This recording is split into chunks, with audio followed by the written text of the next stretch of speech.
গুরুত্বপূর্ণ তত্ত্ব কোনটা? প্রথম হলো সময়। জন্ম থেকে মৃত্যু পর্যন্ত এই যে সময়, এটাই তো হলো জীবন।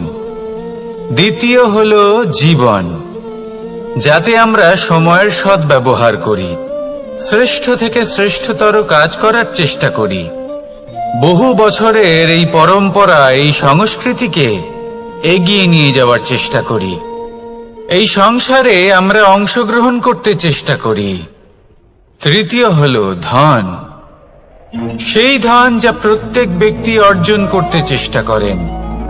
এবার এই তিনটি তত্ত্বের মধ্যে একটা সামঞ্জস্য আছে, সমান ব্যাপার আছে। সে ধনই হোক বা সময় হোক বা হোক জীবন। আর সেই সমান ব্যাপার হলো যে যদি আপনি এটা গণনা করতে থাকেন তাহলে তা কমতে থাকে, যদি আপনি এটা ব্যবহার করেন তাহলে তা বাড়তে থাকে। একে সংগঠিত করে রাখতে চেষ্টা করলে এ হাত থেকে ফসকে যায়, কিন্তু যদি আপনি একে সামলে রাখতে শিখে যান তাহলে এমন কাজ করবেন যাতে সংসারের সাথে সাথে পরবর্তী প্রজন্ম লাভবান হবে। যদি কিছু শিখতে চান তাহলে সামলাতে শিখুন, গণনা করা বা সংগঠিত করা নয়। আসুন আর আমার সাথে ভালোবেসে বলুন, রাধা রাধা। এই জীবনে আমাদের দুজন সঙ্গী, এক হলো অন্ধকার আর এক হলো প্রকাশ। এবার যখন এই অন্ধকারে আমরা প্রদীপ জ্বালাই, সেই প্রকাশের জন্য অন্ধকার আমাদের উপর রুষ্ট হয়ে চলে যায়। এবার যদি অন্ধকারকে খুশি করতে যাও তাহলে প্রকাশ আমাদের উপর রুষ্ট হয়ে চলে যায়। এ হলো ঠিক সেই পরিস্থিতি যে আমাদের দুই বন্ধু, তাদের মধ্যে সদ্ভাব নেই। যদি কোনো একজনের মান ভাঙাতে বা খুশি করতে যাও তাহলে দ্বিতীয়জন অবশ্যই রুষ্ট হয়। সেই অবস্থায় আপনাকে বোঝদারের মতো কাজ করতে হবে, যে কখন কাকে সমর্থন করতে হবে, কখন কার সাথে চলতে হবে। যদি পারেন তাহলে সকলকে একসাথে নিয়ে চলবেন। যদি কোনো মানুষের মধ্যে বনিবনা না হয় তাহলে তাদের মধ্যে সামঞ্জস্য বজায় রেখে সংসারের রীতিনীতির চক্র চালিত করা, এটাই তো হলো মনুষ্য জীবন। এবার এটা কিভাবে করা সম্ভব? শুধুমাত্র প্রেমের দ্বারা। তাহলে এইভাবেই সবাইকে প্রেমের দ্বারা বেঁধে রাখুন আর আমার সাথে ভালোবেসে বলুন, রাধা রাধা। কিছু মানুষ বড়ই বিচিত্র হন, এমন ভাবে জীবনযাপন করেন যেন তাদের কোনোদিন মৃত্যুই হবে না। নিজেদের অহংকারের বশে একটা কথা ভুলে যান, যে যতই তারা নিঃশ্বাস নিচ্ছেন, যতই তারা জীবনযাপন করছেন, ততই তারা মৃত্যুর দিকে এগিয়ে চলেছেন। কারণ আমাদের এই জীবন তার নিঃশ্বাসের উপর নির্ভরশীল। নিঃশ্বাস চলছে মানে জীবন চলছে। নিঃশ্বাস যদি থেমে যায় তাহলে জীবনও থেমে যাবে। আমাদের জীবনের প্রদীপ যে কোনো মুহূর্তে নিভে যেতে পারে, আর কত সময় বাকি রয়েছে সেই বিষয়ে আমাদের কোনো ধারণাই নেই। তাই যে মুহূর্ত আমরা এখন যাপন করছি সেটার সদ্ব্যবহার করে নেওয়া যাক, কোনো শুভ কর্ম করে নেওয়া যাক, এমন কোনো কর্ম যার দ্বারা আমাদের ব্যক্তিত্বতে এমন এক চমক আসে যে আমাদের মৃত্যুর পরেও এই সংসার আমাদের চিরস্মরণীয় করে। কারণ একটা কথা ঠিক, মৃত্যু হলো একটা অটল সত্য, তাকে মেনে নিতেই হবে, স্মরণীয় করে রাখতেই হবে। যে সময় আছে তার সদ্ব্যবহার করুন আর আমার সাথে ভালোবেসে বলুন, রাধা রাধা। এই সংসারের সব থেকে বড় সুখ কি? কেউ বলবেন নিজের লক্ষ্য প্রাপ্ত করা, কেউ বলবেন ধন উপার্জন করা, কেউ বলবেন নিদ্রাই সব থেকে বড় সুখ, কেউ বলবেন রাজ্য লাভ করা, আবার কেউ বলবেন মাতার হাত থেকে খাবার খাওয়া, আদি ইত্যাদি। কিন্তু যদি সত্যি কথা বলি, এই সংসারের সব থেকে বড় সুখ হলো সেবা করা, কখনো কাউকে সেবা করে দেখুন। এই সেবা দ্বারা অন্য কোনো মানুষের আশীর্বাদ লাভ করাতেই সুখ রয়েছে। আপনার সেবা ভাব দ্বারা যখন কোনো মানুষ নিজের অন্তরাত্মা থেকে আপনাকে আশীর্বাদ করে, তার থেকে বড় সুখ আর কিছুই নেই। কারণ প্রত্যেক মানুষের মধ্যে ঈশ্বর বাস করেন। নরের সেবাই হলো নারায়ণের সেবা। নিষ্কাম সেবা করাই হলো সব থেকে বড় সুখ। তাই নিজের অন্তরে সেবার এই ভাব জাগ্রত করুন। যে সুখের কথা আমি বলছি, সেই সুখ অনুভব করেই দেখুন। এই মন সুপ্রসন্ন হয়ে বলবে, রাধা রাধা।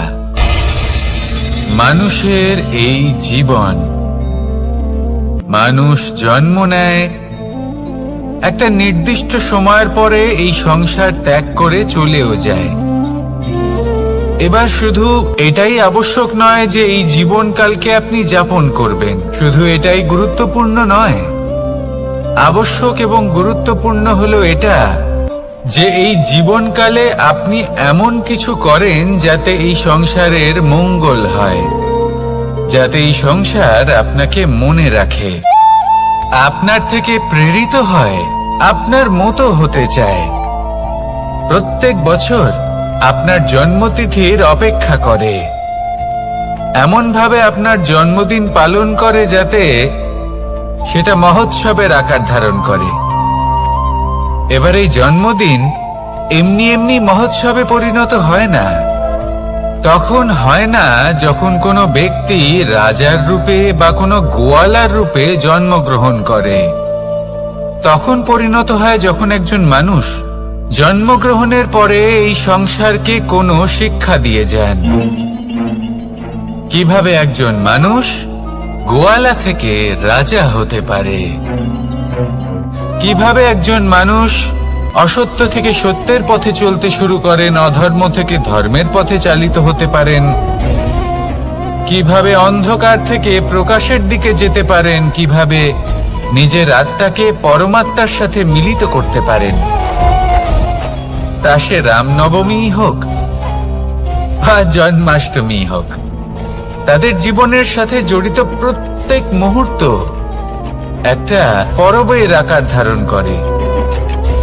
তাহলে আপনিও এইভাবে নিজের জীবন যাপন করতে থাকুন। এই সংসারে শুধু ভালোবাসা বিতরণ করুন, কিছুটা এমন ভাবে বিতরণ করুন যাতে আপনি এই সংসার থেকে চলে যাওয়ার পরেও এই সংসারে আপনি শুধুই ভালোবাসা বিতরণ করতে পারেন।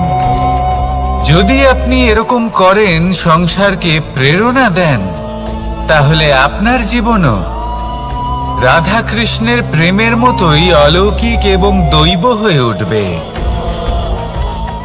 আসুন আর আমার সাথে ভালোবেসে বলুন, রাধা রাধা। আপনি এটা শুনে থাকবেন যে ছোট্ট একটা বালক, সে ঈশ্বরের প্রতিরূপ হয়। কিন্তু এমন কেন বলা হয় তা কি আপনি কখনো ভেবে দেখেছেন? আমি আপনাকে বলছি, কোন একটা ছোট্ট বালককে দেখুন, সে কি করে? সকলকে সমান চোখে দেখে। ওর মনে না কোনো ছলনা রয়েছে, না কোনো কপটতা, না অহংকার রয়েছে, আর না কোনো বিষয় নিয়ে কোনো চিন্তা। সকলকে সে সমান চোখে দেখে আর নিজের মধ্যেই প্রসন্ন থাকে, সকল বিকার থেকে মুক্ত। এগুলোই তো সেই গুণ সেই বালকের মধ্যে, যা হলো ঈশ্বর স্বরূপ। এবার ভেবে দেখুন, যদি প্রত্যেকটা মানুষ এই ছোট বালকের মতো সেই সব গুণ নিজের মধ্যে জাগ্রত করে তোলে, তাহলে কি হবে? তারাও ঈশ্বর তুল্য হয়ে উঠবে। তাই আপনিও এটাই করুন, নিজের মনকে বিকার মুক্ত করুন সেই ছোট্ট বালকের মতো। মনের মধ্যে না কোনো চিন্তা রাখবেন, না মোহ, না ক্রোধ, না কোনো রকমের ছলনা বা কপটতা। সবাইকে সমান চোখে দেখুন আর নিজের মনেই প্রসন্ন থাকতে শিখুন। এই মন প্রেমময় হয়ে বলবে, রাধা রাধা। মানুষের জীবন বড়ই বিচিত্র হয়। যেই মুহূর্তে জন্ম নেয় একটা প্রতিস্পর্ধায় প্রবেশ করতে থাকে। মানুষ জন্ম নেয় আর প্রতিস্পর্ধা শুরু হয়ে যায় ভাই এবং বোনের মধ্যে সর্বশ্রেষ্ঠ হবার, সবার থেকে এগিয়ে থাকার। তারপরে সে যায় গুরুকুলে, নিজের বন্ধুদের মধ্যে সর্বশ্রেষ্ঠ হওয়ার প্রতিস্পর্ধা শুরু হয়। এবার সেখান থেকে বাইরে বেরিয়ে সংসার জীবনে প্রবেশ করে ধন উপার্জনের প্রতিস্পর্ধা শুরু হয়। তা সে যুদ্ধই হোক বা কলা হোক, এই প্রতিস্পর্ধা কখনোই আমাদের পিছু ছাড়ে না। তাই যদি প্রতিস্পর্ধা করতেই হয়, তাহলে আমরা মানুষকে সাহায্য করার প্রতিস্পর্ধা কেন করব না? এমন এক প্রতিস্পর্ধা যাতে যে কেউ জিতুক বা যে কেউ হারুক না কেন, লাভ সকলের হবে। সকলের মধ্যে প্রেম বিতরণ করতে থাকুন, এইভাবেই আনন্দ বিতরণ করতে থাকুন, আর আমার সাথে ভালোবেসে বলুন, রাধা রাধা। দু রকমের প্রাকৃতিক বেগ থাকে। প্রথম হলো বর্ষা। যখন এর বর্ষণ হয় তখন মাটিকে শীতল করে নতুন ফসল ফলায়। আর দ্বিতীয় হয় পবন, যা আমাদের সর্বদা শ্বাসবায়ু প্রদান করে। অশান্ত এই মনকে শান্তি প্রদান করে, এই ক্লান্ত শরীরে স্ফূর্তি প্রদান করে। আমাদের জীবনে যত আবেগ আছে তা হয় বর্ষার মতো হওয়া উচিত, নয় হওয়া উচিত পবনের মতো। ক্রোধ, মতভেদ, বিবাদ, এগুলো হওয়া উচিত বর্ষার মতো। অর্থাৎ কিছু সময় পরে যেন এরা নিজে থেকেই ছিন্ন ভিন্ন হয়ে চলে যায়। আর যদি পবনের মতো কোনো আবেগ থাকা উচিত, তা হলো প্রেম, যা সর্বদা শ্বাসবায়ু প্রদান করে, সবসময় সাথে থাকে। একে আমরা অনুভব করতে পারি না, কিন্তু এ আমাদের অনুভব করার জন্য প্রাণবায়ু প্রদান করে। আর যখন চক্রবাতের মতো সে ভয়ঙ্কর হয়ে ওঠে, তখন সমগ্র সংসার বদলে দেয়। এর সারমর্ম একটাই, শক্তি। মতভেদ, ক্রোধ, বিবাদের মধ্যে নেই। শক্তি যদি থাকে, তা আছে প্রেমের মধ্যে। তাই এই প্রেমকে মনের মধ্যে রাখুন আর আমার সাথে বলুন, রাধা রাধা। প্রত্যেকটা মানুষ আলাদা হয় আর অত্যন্ত বিশেষ হয়। প্রত্যেক মানুষ ভিন্ন ভিন্ন পরিবেশে পালিত হয়, বড় হয়। প্রত্যেকের নিজস্ব চিন্তা ভাবনা থাকে, নিজস্ব বিচারধারা থাকে। যখন অনেক ভিন্ন বিচারধারা একত্রিত হয়ে যায়, তখন শুরু হয় বিবাদ। এবার এই বিবাদের সময় আপনি দেখবেন, দুই ব্যক্তি যাদের মধ্যে এই বিবাদ হচ্ছে, সবসময় এটা প্রমাণ করতে চান যে তার সামনের ব্যক্তি এবং তার ভাবনা, তার বিচারধারা বা তার বক্তব্য হলো অনুচিত। এবার এটাই যদি প্রেমপূর্বক রূপে আপনি ভেবে দেখতে চেষ্টা করেন যে সামনের ব্যক্তিটির বক্তব্য, তার মানসিকতা আসলে কি, তাতে উচিত ঠিক কি, সেটা আমরা বুঝতে পারি। একদিকে হলো এই বিবাদ, যা আপনাকে সামনের ব্যক্তিটিকে অনুচিত প্রমাণ করতে বাধ্য করে। আর অন্যদিকে হলো প্রেম, যা সামনের ব্যক্তিটির যুক্তি বুঝতে সাহায্য করে, তাতে উচিত কি রয়েছে সেটা বুঝতে বাধ্য করে, তাকে মহান হয়ে ওঠার পথে অগ্রসর হতে বাধ্য করে। তাই এই বিবাদকে ত্যাগ করুন আর প্রেমকে আপন করে নিন, আর এই প্রেম ভাব নিয়ে বলুন, রাধা রাধা।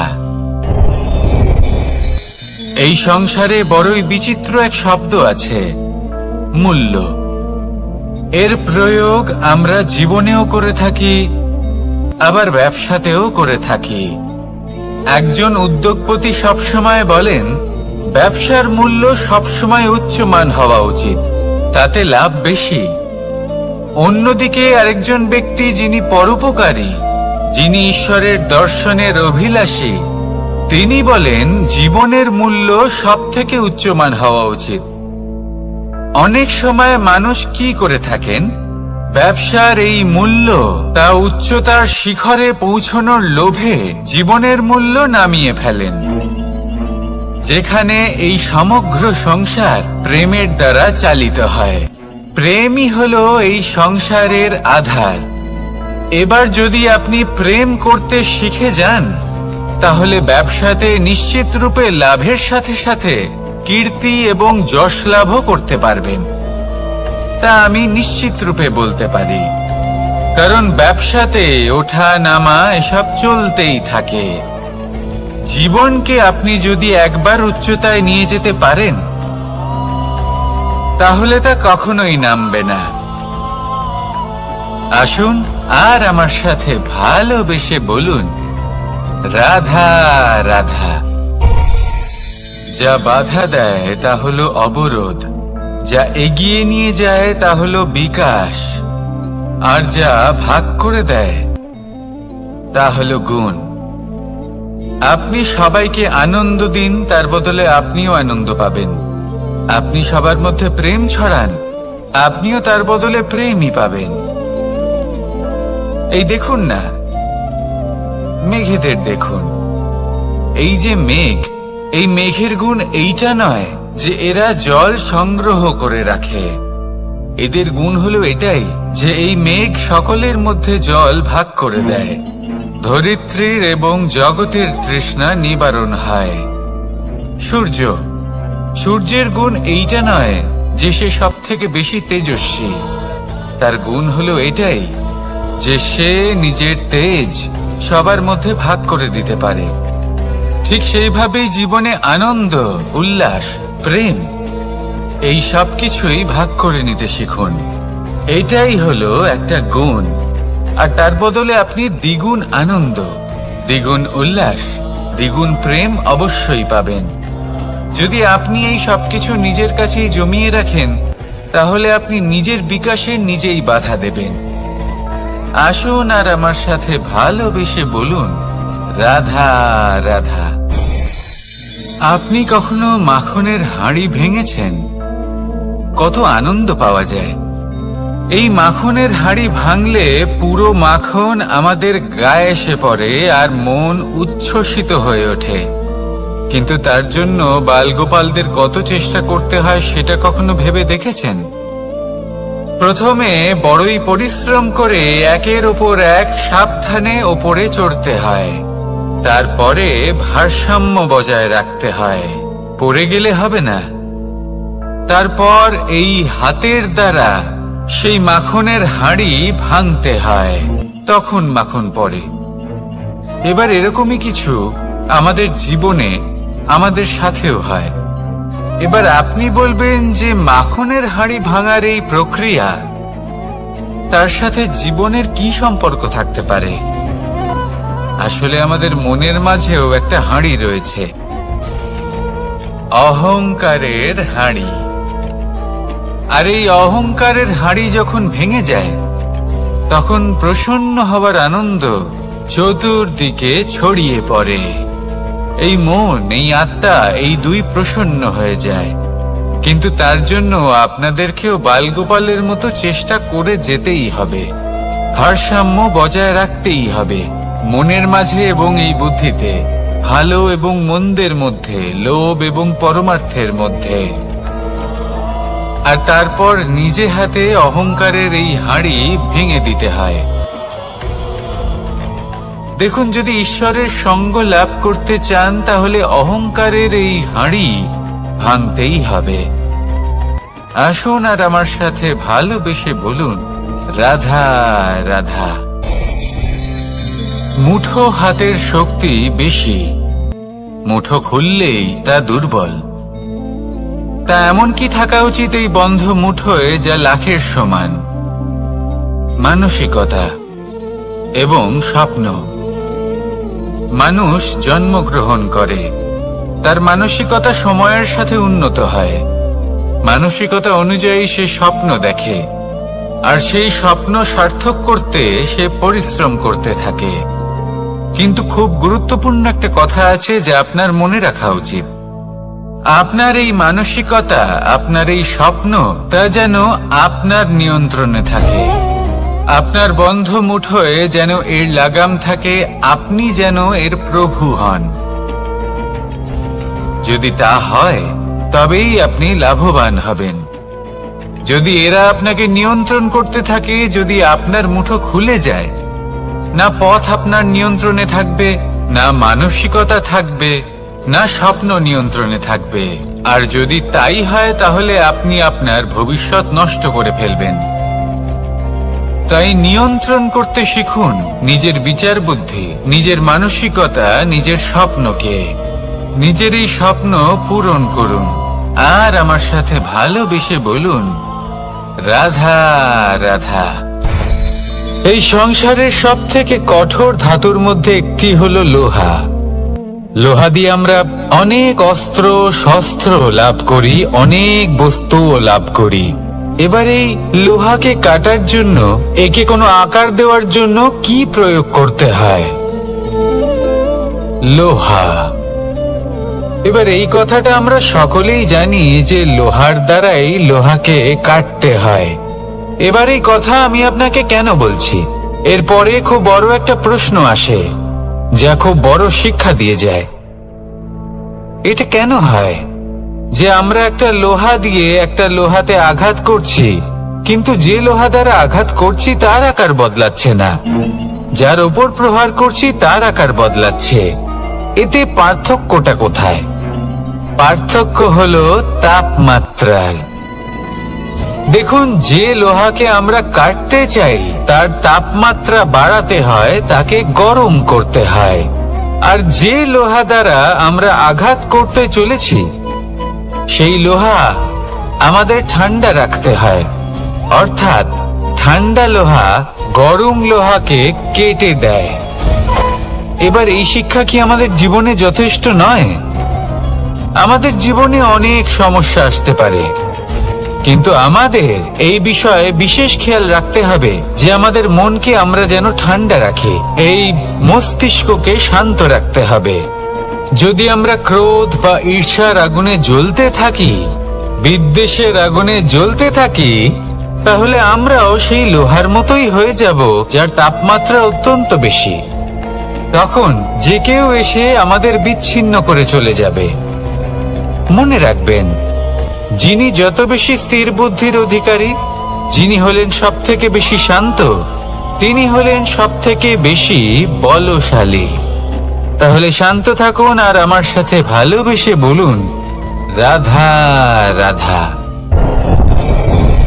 এই সমগ্র সংসারের সব থেকে গুরুত্বপূর্ণ ব্যক্তি কে?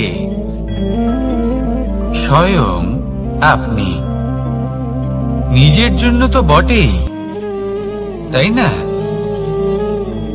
কারণ যখন আপনি জন্মগ্রহণ করেন, নিজের চোখ খোলেন, এই সংসারে আসেন, তখনই তো এই সংসারকে আপনি দেখতে পান, অনুভব করতে পারেন। এখানকার আবেগ, এখানকার মানুষজন তখন থেকেই অনুভব করেন।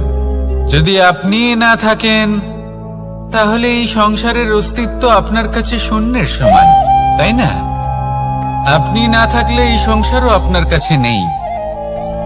এবার সবাই বলবেন যে এ তো সত্যি কথা, সেই অনুযায়ী তো আমার স্বার্থপর হওয়া উচিত, অহংকারী হওয়া উচিত, কারণ আমার কাছে আমি তো সবকিছু। দৃষ্টিভঙ্গি পাল্টে দেখুন, আপনার কাছে সব থেকে বেশি গুরুত্বপূর্ণ ব্যক্তি কে? আপনি নিজেই। সেই মানুষটি কেমন হওয়া উচিত একটু ভেবে দেখুন। সব সময় সকলকে সাহায্য করুন, একসাথে মিলে পরিশ্রম করুন, সাহায্য করুন অন্যদেরকে। এটা অতি আবশ্যক।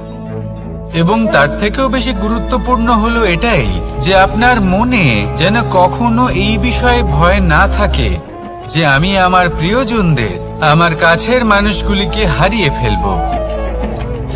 এই ভয় কখনোই মনের মধ্যে থাকা উচিত নয়। যদি ভয় থাকে তাহলে থাকুক এই বিষয়ে যে সকল মানুষ আমার জীবন থেকে, আমার থেকে দূরে চলে যাচ্ছেন, তাদের বাধা দিতে দিতে আমি যেন নিজেকেই না হারিয়ে ফেলি, নিজের অস্তিত্বকেই না হারিয়ে ফেলি, নিজের ব্যক্তিত্বকে, নিজের বিচারধারাকে। নিজের করুণার শক্তি না হারাই। তাহলে এই ভয় ত্যাগ করুন আর আমার সাথে ভালোবেসে বলুন, রাধা রাধা। মানুষের দুটো রূপ রয়েছে, এক আমাদের এই মুখ যা শুধুই চোখে দেখা যায়, আর দ্বিতীয় আমাদের এই মন যা শুধুমাত্র অন্তরাত্মা দ্বারা দেখা যায়। এবার আমাদের এই মুখ তা ঈশ্বর সকলকেই আগে থেকেই প্রদান করেছেন, কিন্তু এই মন কেমন হবে তা আমাদের জীবনের অনুভূতি এবং আমাদের জীবনের লক্ষ্য এগুলি সুনিশ্চিত করে। অর্থাৎ নেত্র দিয়ে দেখা যায় আমাদের এই মুখ, তা শুধুই এই কারণে প্রয়োজন যাতে সংসার আমাদের দেখতে পায়, আমাদের চিনতে পারে। কিন্তু যদি এই সংসারে আপনি প্রকৃত অর্থে মান সম্মান লাভ করতে চান, তাহলে নিজের অন্তরাত্মাকে আপনাকে বিকশিত করতেই হবে। দেখুন, কথায় আছে এই যে অসুর, তা শারীরিকভাবে উপস্থিত নয়, তা মনের মধ্যে থাকে। যদি এই মন থেকে অসুরকে বের করে দেওয়া যায়, তাহলে শরীরে তা উপস্থিত থাকবেই না। তাই মনকে শুদ্ধ করুন আর আমার সাথে ভালোবেসে বলুন, রাধা রাধা। প্রয়াস, পরিশ্রম, এই শব্দগুলি শুনতে হয়তো ছোট মনে হয়, কিন্তু এর মূল্য অনেকটাই অধিক। এবার প্রয়াসও কিন্তু দুই ধরনের হয়। একটা প্রয়াস তাই যা আমরা নিজের মন থেকে, অন্তর থেকে সমগ্র শক্তি দিয়ে করার চেষ্টা করি। এবারে এই প্রয়াস প্রচেষ্টার নামান্তর। কিছু প্রয়াস এমন হয় যেমন দ্রুতক্রীড়া খেলা। মানুষ বলেন, আজ একটু প্রয়াস করি, একটু দ্রুতক্রীড়া খেলেই দেখি, যদি বিজয়ী হই তবে ভালো ব্যাপার, যদি না হই তবে আর কখনো খেলবো না। এটাও কিন্তু প্রয়াস, কিন্তু এই প্রয়াস পরিশ্রম নয়। পাণ্ডবদের দেখুন, ওনারা যখন পরিশ্রম করেছিলেন তখন খাণ্ডবপ্রস্থকেও ইন্দ্রপ্রস্থ বানিয়েছিলেন। দ্রুতক্রীড়া খেললেন, সেই মুহূর্তেই ইন্দ্রপ্রস্থ হারিয়ে ফেললেন। পরিশ্রম করলেন, সগৌরবের রাজা হলেন। দ্রুতক্রীড়া খেললেন, তখন এক মুহূর্তে রাজা থেকে নিঃস্ব হয়ে গেলেন। সারমর্ম এটাই যে দ্রুতক্রীড়া কখনো কখনো আপনার মিত্র হতে পারে, কখনো সে আপনাকে বিজয়ী করতে পারে, কিন্তু প্রয়াস এবং পরিশ্রম যখন একসাথে মিলিত হয় তখন তা সর্বদাই আপনার সাথে থাকে। প্রয়াস করতে থাকুন, পরিশ্রম করতে থাকুন, আর আমার সাথে ভালোবেসে বলুন, রাধা রাধা। মানুষ কখনো কখনো সময়কে নিয়ন্ত্রণ করতে চেষ্টা করে, কখনো কখনো সময়ের গুরুত্ব বুঝতে পারে না। এটা ভাবে যে এই কিছু মুহূর্ত কেটে যাক, একে অতিবাহিত করি, তাহলে কি বা হবে, কয়েকটা মুহূর্ত মাত্র। কিন্তু তা নয়। আজকের একটা মুহূর্ত ভবিষ্যতের অনেক বড় পরিবর্তনের ভিত হতে পারে। আজকের একটা মুহূর্ত আপনার ভবিষ্যৎকে উজ্জ্বল করে তুলতে পারে। সেই জন্য ছোট ছোট মুহূর্তগুলিকে অদেখা করবেন না। সময়কে কাজে লাগান, পূর্ণরূপে কাজে লাগান। এবার যদি আপনি কাউকে সাহায্য করতে চান আর সেই কারণেই যদি থেমে থাকেন, তাহলে ঠিক আছে, কারণ আপনি কাউকে সাহায্য করে তার জীবনকে আরো ভালো করে তুলতে চাইছেন, আরো শ্রেষ্ঠ করতে চাইছেন। এই পুণ্য, এই কর্ম ফিরে আপনার কাছেই আসবে আর আপনার জীবনকে শুভ করে তুলবে। কিন্তু যদি আপনি আলস্যের কারণে থেমে থাকেন এবং কিছুই না করেন, সময় নষ্ট করেন, তাহলে কিন্তু একটাই ঘটনা ঘটবে, আপনার ভবিষ্যৎ বিপদগ্রস্ত হয়ে পড়বে, আর কিছুই নয়। সেই জন্য এটা বোঝা প্রয়োজন যে কখন থামতে হবে এবং কেন থামতে হবে। যদি আপনার থামার কারণ এবং সময় অনুচিত হয়ে থাকে, তাহলে আপনার ভবিষ্যৎ কখনোই উচিত হতে পারে না। সেই জন্য সময়কে সম্মান করুন আর পূর্ণ ব্যবহার করতে শিখুন। আর আমার সাথে ভালোবেসে বলুন, রাধা রাধা। জীবনে সবসময় সেটা হয় না যা আমরা চাই, তেমন ভাবে হয় না যেমন ভাবে আমরা চাই।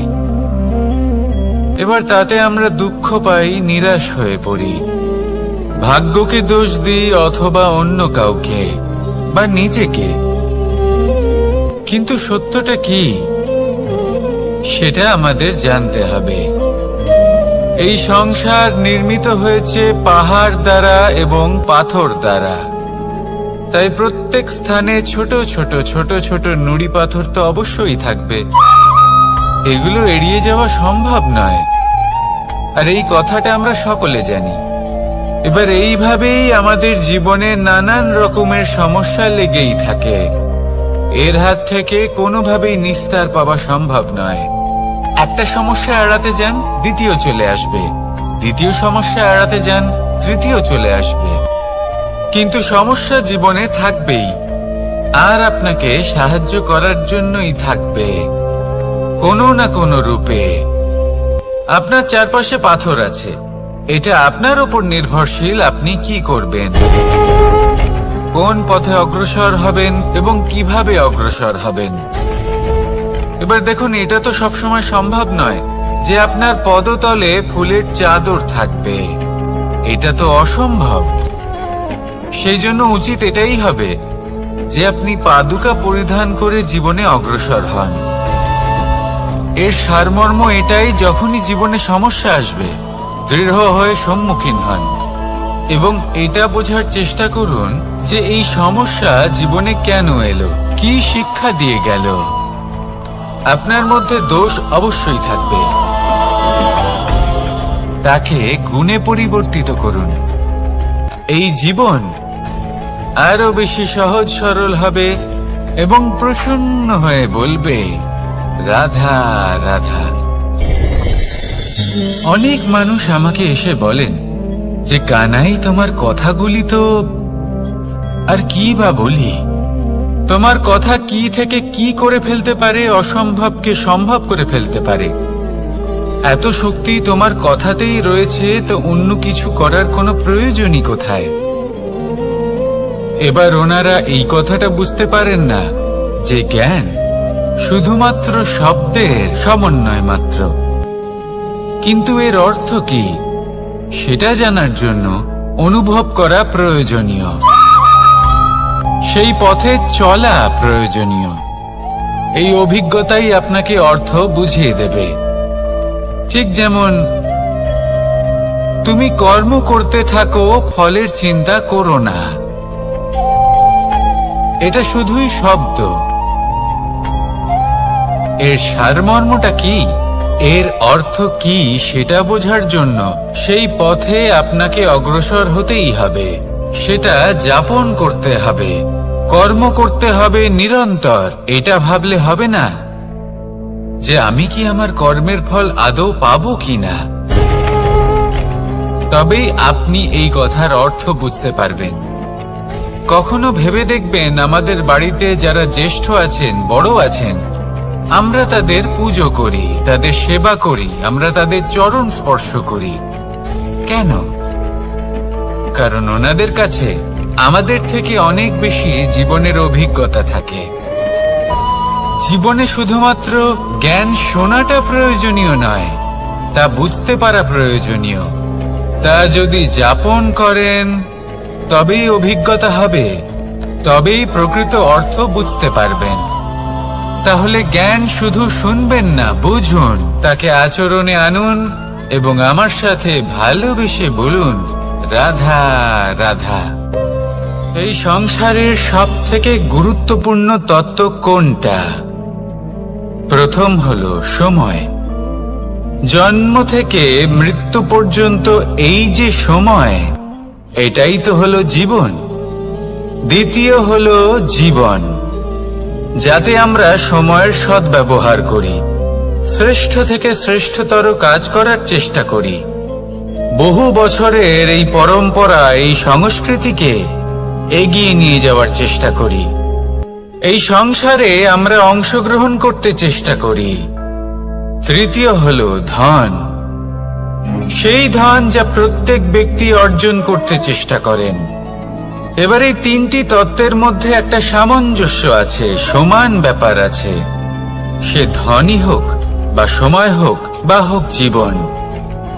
আর সেই সমান ব্যাপার হলো যে যদি আপনি এটা গণনা করতে থাকেন তাহলে তা কমতে থাকে, যদি আপনি এটা ব্যবহার করেন তাহলে তা বাড়তে থাকে।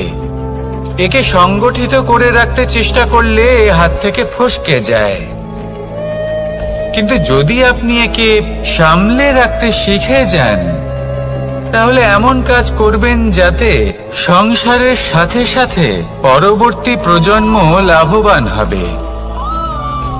যদি কিছু শিখতে চান তাহলে সামলাতে শিখুন, গণনা করা বা সংগঠিত করা নয়। আসুন আর আমার সাথে ভালোবেসে বলুন, রাধা রাধা। এই জীবনে আমাদের দুজন সঙ্গী, এক হলো অন্ধকার আর এক হলো প্রকাশ। এবার যখন এই অন্ধকারে আমরা প্রদীপ জ্বালাই, সেই প্রকাশের জন্য অন্ধকার আমাদের উপর রুষ্ট হয়ে চলে যায়। এবার যদি অন্ধকারকে খুশি করতে যাও তাহলে প্রকাশ আমাদের উপর রুষ্ট হয়ে চলে যায়। এ হলো ঠিক সেই পরিস্থিতি যে আমাদের দুই বন্ধু, তাদের মধ্যে সদ্ভাব নেই। যদি কোনো একজনের মান ভাঙাতে বা খুশি করতে যাও তাহলে দ্বিতীয়জন অবশ্যই রুষ্ট হয়। সেই অবস্থায় আপনাকে বোঝদারের মতো কাজ করতে হবে যে কখন কাকে সমর্থন করতে হবে, কখন কার সাথে চলতে হবে। যদি পারেন তাহলে সকলকে একসাথে নিয়ে চলবেন। যদি কোনো মানুষের মধ্যে বনিবনা না হয় তাহলে তাদের মধ্যে সামঞ্জস্য বজায় রেখে সংসারের রীতিনীতির চক্র চালিত করা, এটাই তো হলো মনুষ্য জীবন। এবার এটা কিভাবে করা সম্ভব? শুধুমাত্র প্রেমের দ্বারা। তাহলে এইভাবেই সবাইকে প্রেমের দ্বারা বেঁধে রাখুন আর আমার সাথে ভালোবেসে বলুন, রাধা রাধা। কিছু মানুষ বড়ই বিচিত্র হন, এমন ভাবে জীবনযাপন করেন যেন তাদের কোনোদিন মৃত্যুই হবে না।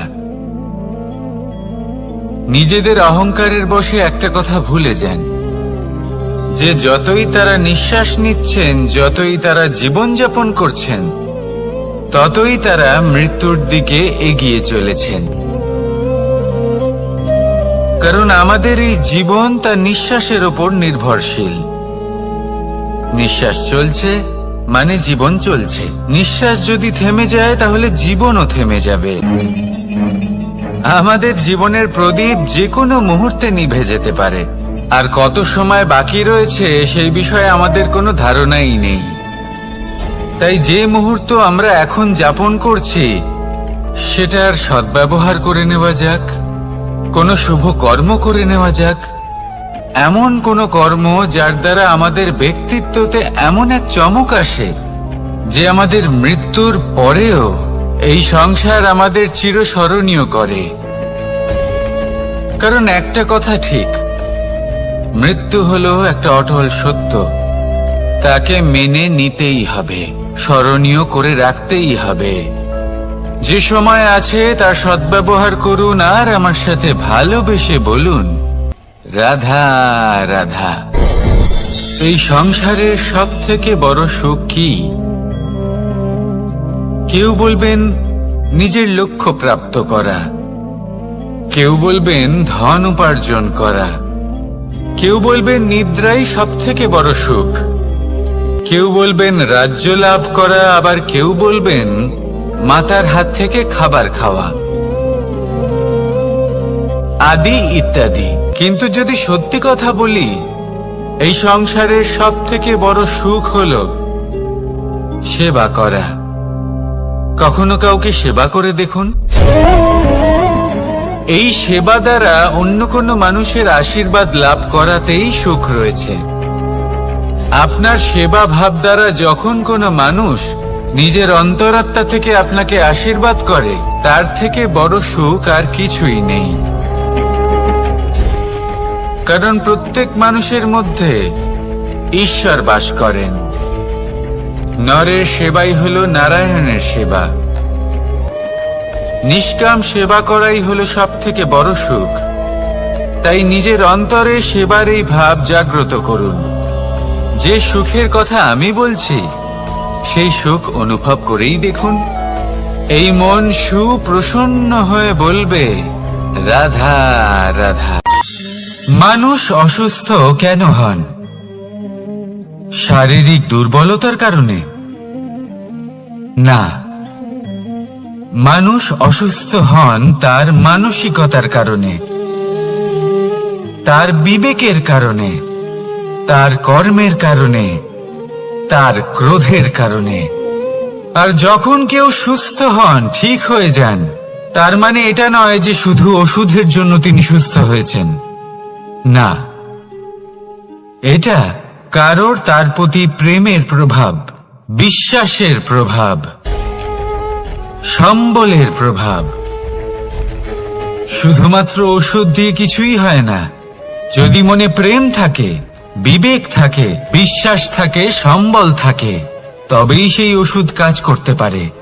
তাই মনে রাখবেন, এই জীবন হলো অত্যন্ত ছোট। মনে প্রেম ভাব রাখুন, মিত্রতা করুন, শত্রুতা নয়। ভালোবাসুন, বিদ্বেষ নয়। আর এই ভালোবাসার সাথেই বলুন, রাধা রাধা। জীবন, এই জীবনের সত্য কি? জন্ম, যেখান থেকে জীবন আরম্ভ হয়, নাকি সমাপ্তি? মৃত্যু, যেখানে জীবন শেষ হয়ে যায়। জীবনের সত্য এটা নয়, সব কিছু এটা নয়। ভালো করে ভেবে দেখলে কিছুই যায় আসে না যে আপনার জন্ম কোথায় হয়েছে, কিভাবে হয়েছে। এতেও কিছু যায় আসে না যে আপনার মৃত্যু কোথায় হবে, কিভাবে হবে। যায় আসে তখন, গুরুত্বপূর্ণ হলো এটাই, যে জীবন আপনি যাপন করেছেন তার উদ্দেশ্য কি ছিল, কি ভাবনা নিয়ে আপনি বেঁচেছেন। এখন যদি আপনি এমন কিছু করেন যার দ্বারা এই সংসার আপনার থেকে জীবন যাপনের প্রেরণা পেতে পারে, মৃত্যুর পরেও আপনার কর্ম দেখে তা স্মরণ করে জীবনে বাঁচতে শেখেন, তাহলে তার তাৎপর্য হলো আপনি নিজের কর্মের দ্বারা, নির্বাচনের দ্বারা অমর হয়ে গেছেন। দেখুন, জীবনে দুশ্চিন্তা করা হলো বৃথা, মৃত্যুর ভয়ও হলো বৃথা। কারণ আত্মা কখনো মরে না, তাকে কেউ শেষ করতে পারে না। না কাল, না মৃত্যু, আর না সময়। যদি এমন কিছু থাকে যা আপনার আত্মাকে শেষ করে দিতে পারে, তাহলে তা আপনারই নিজের দুষ্কর্ম। তাই এই যে জীবনকাল আপনার কাছে রয়েছে, তাতে শুধু শুভ কর্ম করুন, দুশ্চিন্তা করা ত্যাগ করুন। এমন কর্ম করুন যা দেখে সংসার উচিত পথে চলে আসবে, শুভ কর্ম করবে। যদি আপনার মৃত্যুর পরে সংসার আপনাকে স্মরণ করে শিক্ষা লাভ করে, উচিত পথে চলে, প্রেরিত হয়, তাহলে আপনিও অমর হয়ে যাবেন। আসুন আমার সাথে ভালোবেসে বলুন, রাধা রাধা। কথায় আছে, যা কিছু অন্তর থেকে নিঃসৃত হয় তা অশুভ হয় না। অশুভ হলো সেই বোধ, সেই ইচ্ছে যা অন্তর থেকে নিঃসৃত হলেও কখনোই বিবেকের দ্বারা পরখ করা হয় না। এমনই একটা অনুভূতি হলো ক্রোধ। এই ক্রোধ আপনার বিবেকই হরণ করে নেয়, আপনার করুণা হরণ করে নেয়। আপনি ভাবনা চিন্তা করার যোগ্যতাই হারিয়ে ফেলেন। এবার যদি আপনি সংসারকে নিয়ন্ত্রণ করতে চান, ভবিষ্যতের ওপর নিয়ন্ত্রণ রাখতে চান, বর্তমানের ওপর নিয়ন্ত্রণ রাখতে চান, তাহলে প্রথমে নিজের ক্রোধের ওপর নিয়ন্ত্রণ করা শিখতে হবে। কারণ এই ক্রোধ আপনার বন্ধু নয়, এ আপনার শক্তি নয়, এ হলো আপনার দুর্বলতা।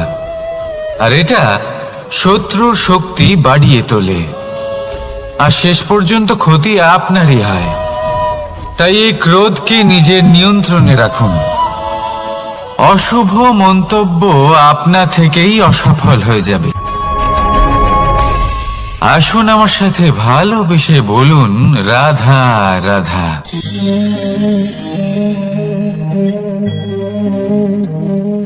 প্রশান্তি জড়িত নিদ্রা মানুষের জীবনের একটা অত্যন্ত গুরুত্বপূর্ণ সুখ এবং প্রয়োজনীয়তাও। দেখতে গেলে এই সংসারের প্রত্যেক পশু পাখি, প্রত্যেক জীব অবশ্যই নিদ্রা প্রাপ্ত করেন, কিন্তু মানুষ, যার মধ্যে বিচার বিবেচনা করার শক্তি অন্যদের থেকে অনেক বেশি, তার কিন্তু ঘুমের কিছু সমস্যা অবশ্যই হয়। কি বলেন, তাই তো? এবার এর কারণ কি? চিন্তা। এবার চিন্তা আমাদের সবার জীবনে আছে। আমরা সকলে জানি যে চিন্তা কখনো আমাদের সাহায্য করে না, তাও আমাদের জীবনে আছে। কেন? চিন্তার মাধ্যমে কি কখনো কোনো সমস্যার সমাধান হয়েছে? অর্থের চিন্তা করলে কি অর্থ লাভ হয়? ভবিষ্যতের চিন্তা করলে কি ভবিষ্যৎ ঠিক হয়ে যায়? স্বাস্থ্যের চিন্তা করলে কি স্বাস্থ্য নিজে থেকেই ঠিক হয়? হয় না। তাহলে এই সব কিছু থেকে আমাদের একটা ছোট্ট শিক্ষা অবশ্যই লাভ করা উচিত। আপনিও আপনার কাঁধ থেকে চিন্তার এই বোঝা নামিয়ে ফেলুন। আর ইচ্ছে, এই সব ইচ্ছে একত্রিত হয়ে আমাদের মনে চিন্তা উৎপন্ন করে। তাই এই চিন্তাগুলিকে ত্যাগ করুন। প্রকৃতির প্রেমের উপর বিশ্বাস রাখুন। মনে রাখবেন, যিনি চিন্তা মুক্ত হবেন তিনি চিতা মুক্ত হবেন। সুখের নিদ্রা প্রাপ্ত করুন, আর নিদ্রায় যাবার আগে আমার সাথে ভালোবেসে বলুন, রাধা রাধা। মহাদেব, সেই দেবতা যিনি মহান, যাকে দেবতাদের দেবতা বলা হয়, যিনি হলেন আমার আরাধ্য। কখনো আপনার মনে এই প্রশ্ন এসেছে যে শিবকেই কেন মহাদেব বলা হয়, অন্য কোনো দেবতাকে কেন বলা হয় না? সেই কারণ মহাদেবের মধ্যে, ওনার মধ্যে এমন এক বিশেষ গুণ রয়েছে যা অন্য কারণ নেই। তা হলো নিঃস্বার্থ হয়ে মানুষের সেবা করা। যদি প্রয়োজন পড়ে, যদি সৃষ্টির পথে বিনাশের কালো মেঘ ছেয়ে থাকে, তখন নিজের প্রাণের চিন্তা না করে হলাহল পান করার জন্য প্রস্তুত থাকেন মহাদেব। আর এই অদ্বিতীয় ত্যাগের জন্যই শিবকে মহাদেব বলে ডাকা হয়। এবার যদি কোনো মানুষও নিঃস্বার্থ ভাবনার দ্বারা নিজেকে অর্পণ করে দেয় এই জগতের কল্যাণের জন্য, মানুষের সেবার জন্য, তাহলে তিনিও মহাপুরুষ, মহামানব হতে পারেন। যদি কেউ অভুক্ত থাকেন, তাহলে নিজের থালা থেকে অর্ধেক খাবার তাকে দিয়ে দিন। যদি কেউ অসুস্থ হন, তাহলে তাকে সেবা করার, চিকিৎসা করার চেষ্টা করুন। এই জীবন শুধু নিজের জন্য নয়, অন্যদের প্রতি, সমস্ত সংসারের প্রতি উৎসর্গ করুন। যদি এইসব মানুষ শিখে যান, তাহলে তিনি মহাদেবের পথে অগ্রসর হতে পারেন। যদি মানুষ নিঃস্বার্থ ভাবনার দ্বারা এই সংসারের সেবা করতে শিখে যান, তাহলে তিনি নিশ্চিত রূপে মহামানব অবশ্যই হতে পারবেন। আসুন আমার সাথে ভালোবেসে বলুন, রাধা রাধা। স্বর্ণ, হীরে, মুক্ত, মানিক, এই সব কিছুকে আগে পাথর বলা হতো। তাহলে এমন কি হলো যে এদের রত্ন বলা হয়? আর রত্ন তা বাস্তবে আসলে কি? এটা হলো সেই পাথর যাকে আগে আগুনের তাপ সহ্য করতে হয়েছে, পরখ করা হয়েছে, যাচাই করা হয়েছে, এদের কাটার চেষ্টা করা হয়েছে, কিন্তু তারা কখনোই নষ্ট হয়নি, বরং তারা আরো উদ্ভাসিত হয়েছে, আরো উজ্জ্বল হয়েছে, এই সংসারে আরো প্রকাশ ছড়িয়ে দিয়েছে। সেই জন্য এরা হলো এত অমূল্য, সেই জন্য এরা হলো বহুমূল্য, সেই জন্য এদের রত্ন বলা হয়। এবার মানুষের কাছেও এই নির্বাচনের অধিকার রয়েছে যে আমরা শুধু পাথর হয়ে থাকব নাকি রত্ন হয়ে থাকব। কিভাবে? আমাদের জীবনেও অনেক সমস্যা রয়েছে, বাধা আছে, বিপত্তি আছে। আমরা সেই বাধার তাপে উত্তপ্ত হই, এই সমস্যা আমাদের কাটার চেষ্টা করে। অনেক মানুষ বিভিন্ন পরিস্থিতি আমাদের ভাঙার চেষ্টা করে, কিন্তু আমাদের নষ্ট হলে চলবে না। যেভাবে এই রত্ন সমস্যার সম্মুখীন হয়ে পাথর থেকে রত্ন হয়েছে, সেইভাবেই আমাদেরও আমাদের সমস্যার সম্মুখীন হয়ে রত্ন হয়ে উঠতে হবে। এই সংসারে প্রকাশের স্রোত হয়ে উঠতে হবে। তাহলে এটাই করুন আর আমার সাথে ভালোবেসে বলুন, রাধা রাধা। সংসারে সব থেকে বড় শক্তি আসলে কি? কেউ বলবেন শারীরিক শক্তি, কেউ বলবেন অস্ত্রের শক্তি, কেউ বলবেন জ্ঞানের শক্তি। ঠিক আছে, কিন্তু যদি আমি বলি সংসারের সব থেকে বড় শক্তি হলো শক্তি কোনো এক তথ্যের, আগে হ্যাঁ, তথ্য। এই তথ্য নিজেই কিন্তু খুব শক্তিশালী, অত্যন্ত শক্তিশালী অস্ত্র হলো এই তথ্য। আর সত্যি বলতে অনুচিত তথ্যের থেকে অনেক বেশি ঘাতক হলো অসম্পূর্ণ তথ্য। যেরকম আজ শাম্ব রুক্মির সাথে করেছে, ওকে অসম্পূর্ণ তথ্য দিয়েছে, তার ফলে বিনাশ হলো। যদি এইভাবেই আপনার কাছেও কোনো অসম্পূর্ণ তথ্য আসে, আর যদি আপনি তা পরখ না করে দেখেন, যাচাই না করে দেখেন, আর নিজের কর্ম করেন, তাহলে উত্থানের বদলে আপনি পতনের সম্মুখীন হবেন। বিকাশের বদলে আপনার বিনাশ হয়ে যাবে। মনে রাখবেন একটা অত্যন্ত গুরুত্বপূর্ণ কথা, সঠিক তথ্য পাওয়া সঠিক তথ্য দেওয়ার থেকে অনেক বেশি গুরুত্বপূর্ণ। আশা করি এই কথা আপনি বুঝেছেন। জীবনে যখনই কোনো তথ্য আপনি পাবেন, সেই বিষয়ে ভেবে দেখুন, পরখ করে দেখুন, যাচাই করুন, তারপর নিজের কর্ম করুন। আর আমার সাথে ভালোবেসে বলুন, রাধা রাধা। ধর্ম এবং প্রেম, এই দুই হলো একই মুদ্রার দুই পিঠ। যদি এদের মধ্যে কোনোটা নষ্ট হয়ে যায়, তাহলে দ্বিতীয়টাও থাকে না। কখনো ভেবেছেন এমন কেন হয়? তার জন্য আগে আপনাকে বুঝতে হবে যে ধর্ম আসলে কি। ধর্ম সেটাই যা এই সংসারের প্রত্যেক মানুষকে একে অপরের সাথে সুখ এবং শান্তিতে থাকতে প্রেরণা যোগায়। এই প্রেরণার আধার হলো প্রেম। প্রেম সেটাই যা আপনার মধ্যে অন্য কারোর প্রতি করুণাবোধ জাগিয়ে তোলে, সম্মান জাগিয়ে তোলে। এবার যদি প্রেম চলে যায়, তাহলে সবার আগে বিনাশ হবে সম্মান আর করুণাবোধের। এবার যেখানে না প্রেম রয়েছে, না সম্মান রয়েছে, না করুণা রয়েছে, সেখানে ধর্ম কিভাবে বাস করবে? অশুভ ইচ্ছে জাগ্রত হয়ে ওঠে, ক্রোধ জাগ্রত হয়ে ওঠে, অহংকার জাগ্রত হয়ে ওঠে, আর তারপর আরম্ভ হয় অধর্মের। তাই যা যা ভাবনা আপনার অন্তরে প্রবেশ করছে, করতে দিন, কিন্তু যাই হোক না কেন, এই প্রেমকে নিজের থেকে দূরে যেতে দেবেন না। এই প্রেমকে চিরকাল নিজের কাছে রাখুন, নিজের হৃদয়। আর এই প্রেম ভাব নিয়ে বলুন, রাধা রাধা। এই সংসারে আমাদের জীবনের সব থেকে বড় দোষ কি আপনি জানেন? কেউ বলবেন লোভ, কেউ বলবেন লালসা, কেউ বলবেন অসত্য। দেখুন, দুঃখের মূল কারণ হলো পরিশ্রম না করা। কিছু মানুষ ভাবেন যে আমি জীবনে কোনো পরিশ্রম করব না, অথচ আমি সবকিছু প্রাপ্ত করতে চাই।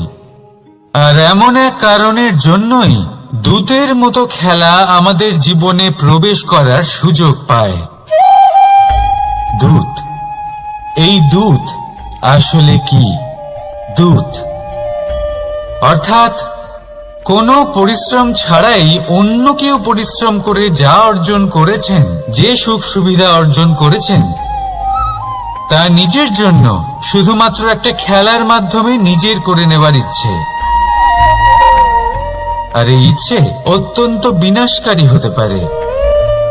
এই ইচ্ছে যদি আপনার বিবেক, আপনার মন, আপনার চেতনা, আপনার ভাবনা প্রবাহিত করে ফেলে, তারপরে আপনি চেষ্টা করতে শুরু করে দেবেন, আর সেইখান থেকেই আপনার পতন শুরু হবে। এই চেষ্টা করবেন যে অন্য কারোর জীবনের সমস্ত ধন, তার সমস্ত জীবন সম্পূর্ণভাবে নিজের করে নেওয়া। কারণ প্রথমে আশা জাগ্রত হয়, আর এই আশা হতাশায় পরিণত হতে সময় লাগে না। এই হতাশা কুণ্ঠায় পরিণত হতে সময় লাগে না, কুণ্ঠা লোভে পরিণত হতে সময় লাগে না, আর এই লোভ প্রতিশোধ স্পৃহাতে পরিণত হতে সময় লাগে না। আর যখন এই সব কিছু হয়, আপনি দুষ্ট হয়ে যান। আর সবাই জানেন যে প্রত্যেক দুষ্ট ব্যক্তির পতন হলো অবশ্যম্ভাবী। তাই নিজেকে দূতের থেকে দূরে রাখুন আর পরিশ্রমকে নিজের কাছে টেনে নিন। জীবনে আপনার যা যা স্বপ্ন রয়েছে, যা আপনি করতে চান, শুধুই পরিশ্রম দ্বারা অর্জন করুন। তাহলে তাই করুন, আর আমার সাথে ভালোবেসে বলুন, রাধা রাধা। জীবনে কিছু শেখা অত্যন্ত গুরুত্বপূর্ণ। এবার কি কি শিখতে হবে, সেই সব শেখানোর জন্য অনেক শিক্ষক রয়েছেন। কিন্তু কি শিখবেন না আর কি করবেন না, এটা আমাদের নিজের অভিজ্ঞতা দিয়ে শিখতে হয়। কিন্তু তার মানে এটা নয় যে যদি আপনাকে শিখতে হয় যে আগুনের তাপ কতটা, আপনাকে আগুনের মধ্যে হাত দিতে হবে। না, অন্য কারোর অভিজ্ঞতা দ্বারাও শিখতে পারেন। প্রশ্ন শুধুমাত্র একটাই যে আপনি কি শিখতে চান নাকি চান না। যদি আপনি এটাই ভাবেন যে আমি শুধুই নিজের অভিজ্ঞতা দ্বারাই শিখতে চাই, তাহলে জীবনকাল ছোট মনে হবে, অনেক কিছুই শিখতে পারবেন না। তাই নিজের সাথে সাথে বড়দের অভিজ্ঞতার দ্বারাও শেখা শুরু করে দিন। এই সংসারের অভিজ্ঞতা দ্বারা শিখতে শুরু করে দিন। আর এটা নিশ্চিত রূপে শেখা আবশ্যক যে কখন কি করবেন না, কোথায় থামতে হবে আর কোথায় থামবেন না। তাহলে আসুন আর আমার সাথে ভালোবেসে বলুন, রাধা রাধা। ভোজন। এবার ভোজন সংগ্রহ করার জন্য মানুষ কি না করেন, সব সময় চেষ্টা করতে থাকেন। ফসল উৎপাদনের জন্য অনেক পরিশ্রম করতে থাকেন, কিন্তু অনেক সময় অনেক পরিশ্রম করার পরেও ফসল ভালো উৎপাদন হয় না। এর কারণ কি? কারণ হলো এটাই যে আপনি পরিশ্রম হয়তো অনেক করেছেন, কিন্তু আপনার নজর তো সেই বীজের দিকে ছিলই না যা আপনি রোপণ করেছেন। সেই জন্য সব সময় কোনো বীজ রোপণ করার আগে তাকে পরখ করে দেখুন, তা অত্যন্ত আবশ্যক। আর সেইভাবেই যখনই কোনো কর্মের প্রশ্ন আসে, তাহলে সেখানে শুধুমাত্র পরিশ্রম যথেষ্ট নয়। সেই কাজের প্রতি আপনার কর্তব্য কি, আপনার উদ্দেশ্য কি, সেটা জানা হলো অত্যন্ত গুরুত্বপূর্ণ। তাই কর্ম করুন, কিন্তু সেই কর্মের প্রতি আপনার যা উদ্দেশ্য তার মাহাত্ম্য বুঝতে চেষ্টা করুন। তাহলে আসুন আমার সাথে ভালোবেসে বলুন, রাধা রাধা। জীবনে যখনই কোনো বস্তু বা সুখ স্বাচ্ছন্দ্য অধিক মাত্রায় আপনার কাছে চলে আসে, তখন নিজেকে শ্রেষ্ঠ মনে করার একটা প্রবণতা দেখা যায়। যা হয় আত্মবিশ্বাসে পরিণত হয়, নয়তো অহংকারে। এবার আত্মবিশ্বাস আর অহংকারের মধ্যে অনেক বড় পার্থক্য রয়েছে। আমি এটা করতে পারি, আমি ওটাও করতে পারি, এ হলো আত্মবিশ্বাস। শুধুমাত্র আমি এটা করতে পারি, শুধুমাত্র আমি ওটাও করতে পারি, আমি হলাম সর্বশ্রেষ্ঠ, এটা হলো অহংকার। এবার এই অহংকার এর ধ্বনি অনেক দূর প্রবাহিত হয়, আর এর প্রহার সর্বপ্রথম আপনাকে বিপর্যস্ত করে। এবার এই অহংকার এর বিপরীত শব্দ হলো বিনয়, অর্থাৎ নিজের ঊর্ধ্বে উঠে অন্যের বিষয় ভাবনা চিন্তা করা, সংসারের বিষয়ে ভাবা। এই বিনয়ী হবার চেষ্টা করুন, একের থেকে অনেক হওয়ার চেষ্টা করুন এবং একসাথে থাকার চেষ্টা করুন। নিশ্চিত রূপেই আপনি বিকাশের কারণ হবেন। মত্ততা থেকে নিজেকে দূরে রাখুন, অহংকার থেকে নিজেকে দূরে রাখুন। এই মন প্রসন্ন হয়ে বলবে, রাধা রাধা। কোনো এক বস্ত্রে যদি ছোট্ট একটা ছিদ্র উৎপন্ন হয়, আর যদি আমরা তার দিকে নজর না দিই, তাহলে সময়ের সাথে সমগ্র বস্ত্র ছিঁড়ে যায় আর কোনো কাজে আসে না। যদি কোনো একটা নৌকাতে ছোট্ট একটা ছিদ্র উৎপন্ন হয়, তাহলে সময়ের সাথে পুরো নৌকাই জলে ডুবে যায়। লক্ষ্যের দিকে অগ্রসর হওয়ার সময় একটা ছোট্ট ভুল আপনি যদি করে ফেলেন, তাহলে আপনাকে তার লক্ষ্যের থেকে দূরে করে দিতে পারে। এমনটা এই সম্পর্কের সাথেও হয়ে থাকে। কোনো একটা ছোট্ট কথা, একটা ছোট্ট মনোমালিন্য যদি সম্পর্কে আসে এবং সেটা না মেটানো হয়, তাহলে সেই সমগ্র সম্পর্কটা অনেক বড় বড় সম্পর্ক ভেঙে যেতে পারে। যদি আপনার সম্পর্কে ছোট্ট একটা ছিদ্র উৎপন্ন হয়, তাহলে প্রেমের সূচ আর স্নেহের সুতো দ্বারা সেলাই করে ফেলুন, যাতে আপনার এই সম্পর্ক অটুট থাকে এবং প্রেম দ্বারা পরিপূর্ণ থাকে। আসুন আমার সাথে ভালোবেসে বলুন, রাধা রাধা।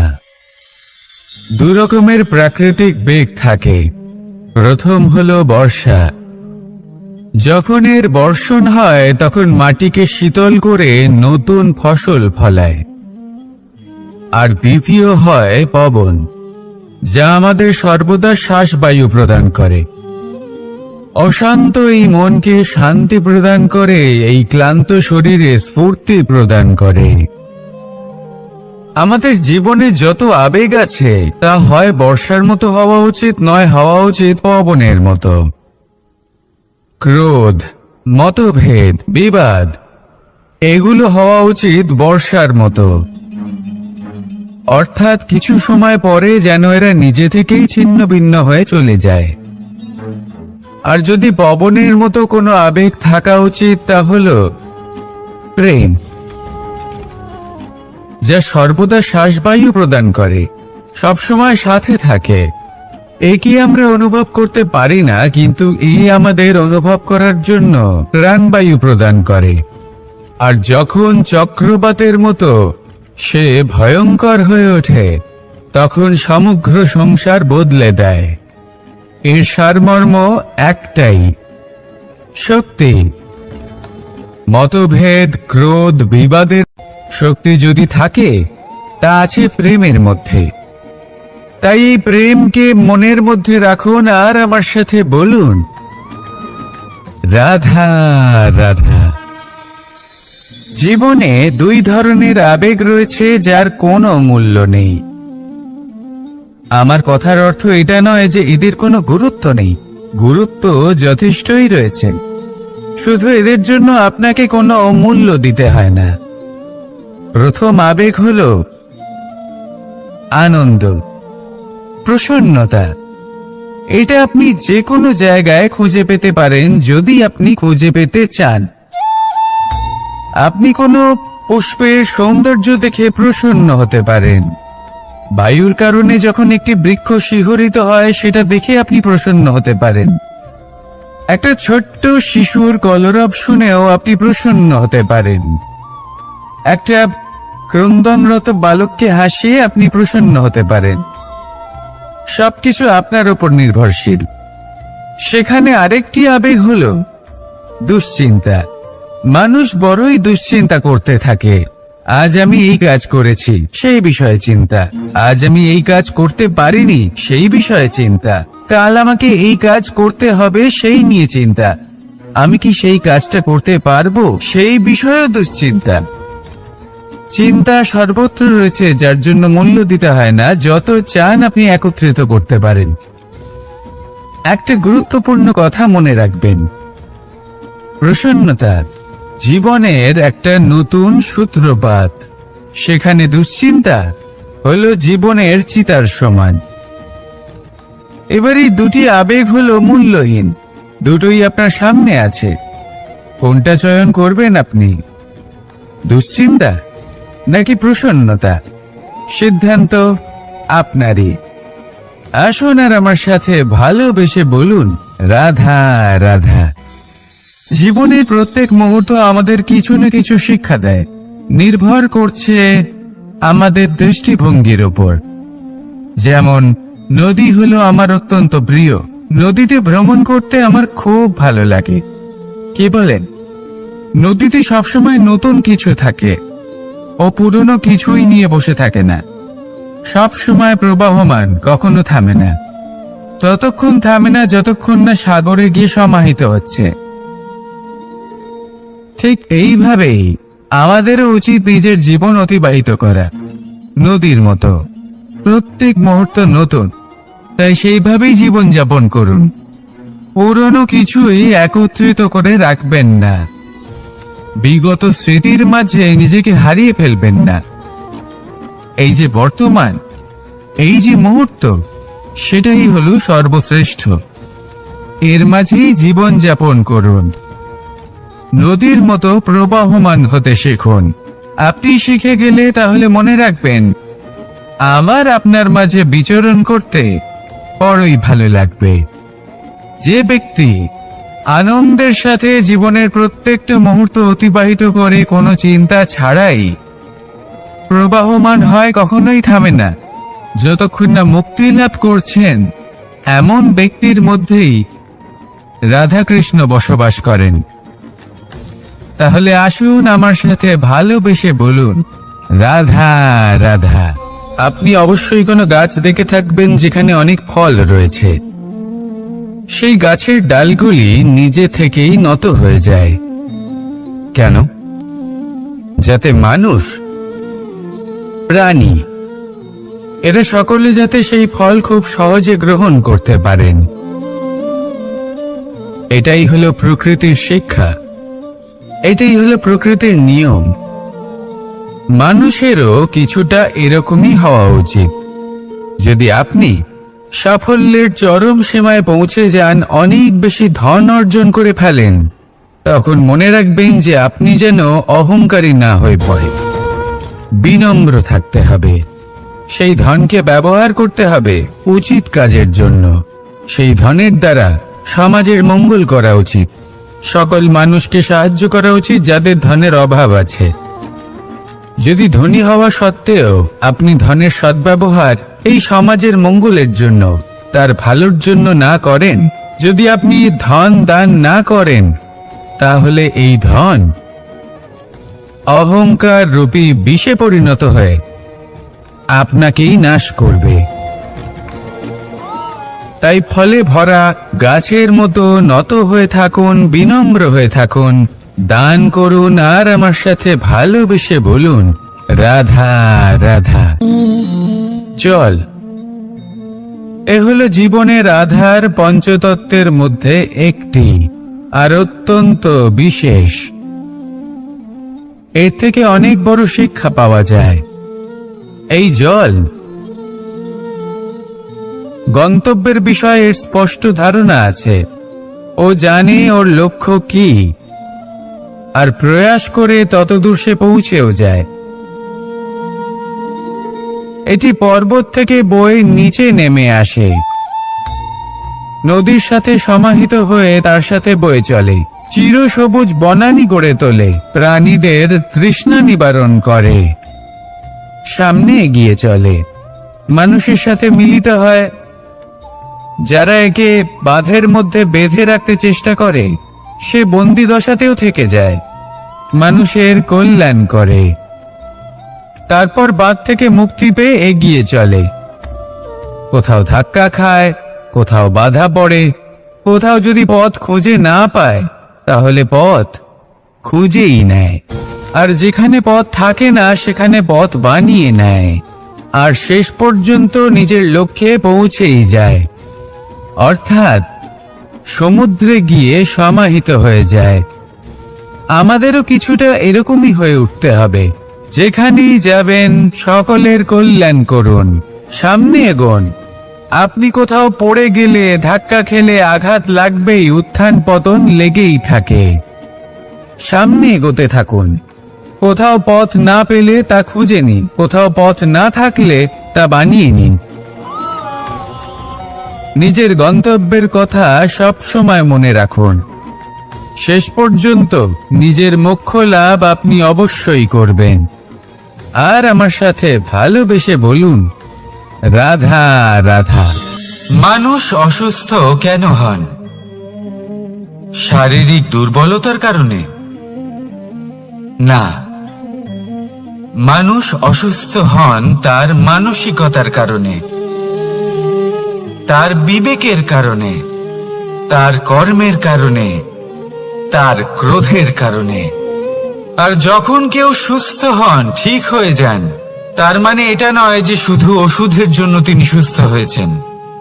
না, এটা কারোর তার প্রতি প্রেমের প্রভাব, বিশ্বাসের প্রভাব, সম্বলের প্রভাব। শুধুমাত্র ওষুধ দিয়ে কিছুই হয় না।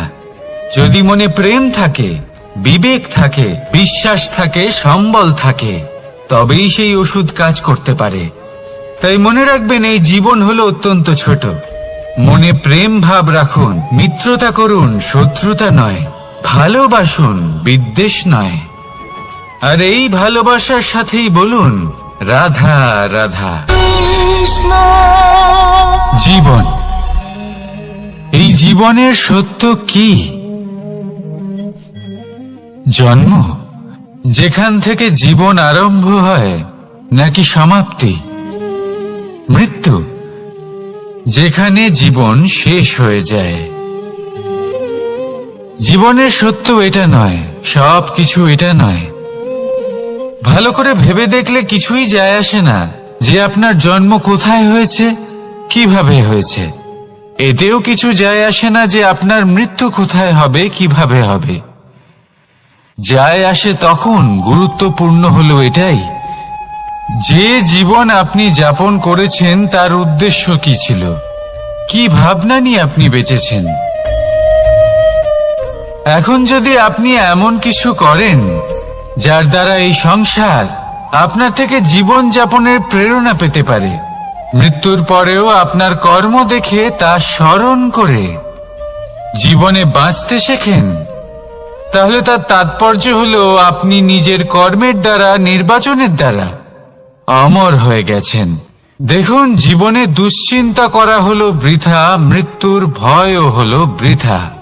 কারণ আত্মা কখনো মরে না, তাকে কেউ শেষ করতে পারে না। না কাল, না মৃত্যু, আর না সময়। যদি এমন কিছু থাকে যা আপনার আত্মাকে শেষ করে দিতে পারে, তাহলে তা আপনারই নিজের দুষ্কর্ম। তাই এই যে জীবনকাল আপনার কাছে রয়েছে, তাতে শুধু শুভ কর্ম করুন, দুশ্চিন্তা করা ত্যাগ করুন। এমন কর্ম করুন যা দেখে সংসার উচিত পথে চলে আসবে, শুভ কর্ম করবে।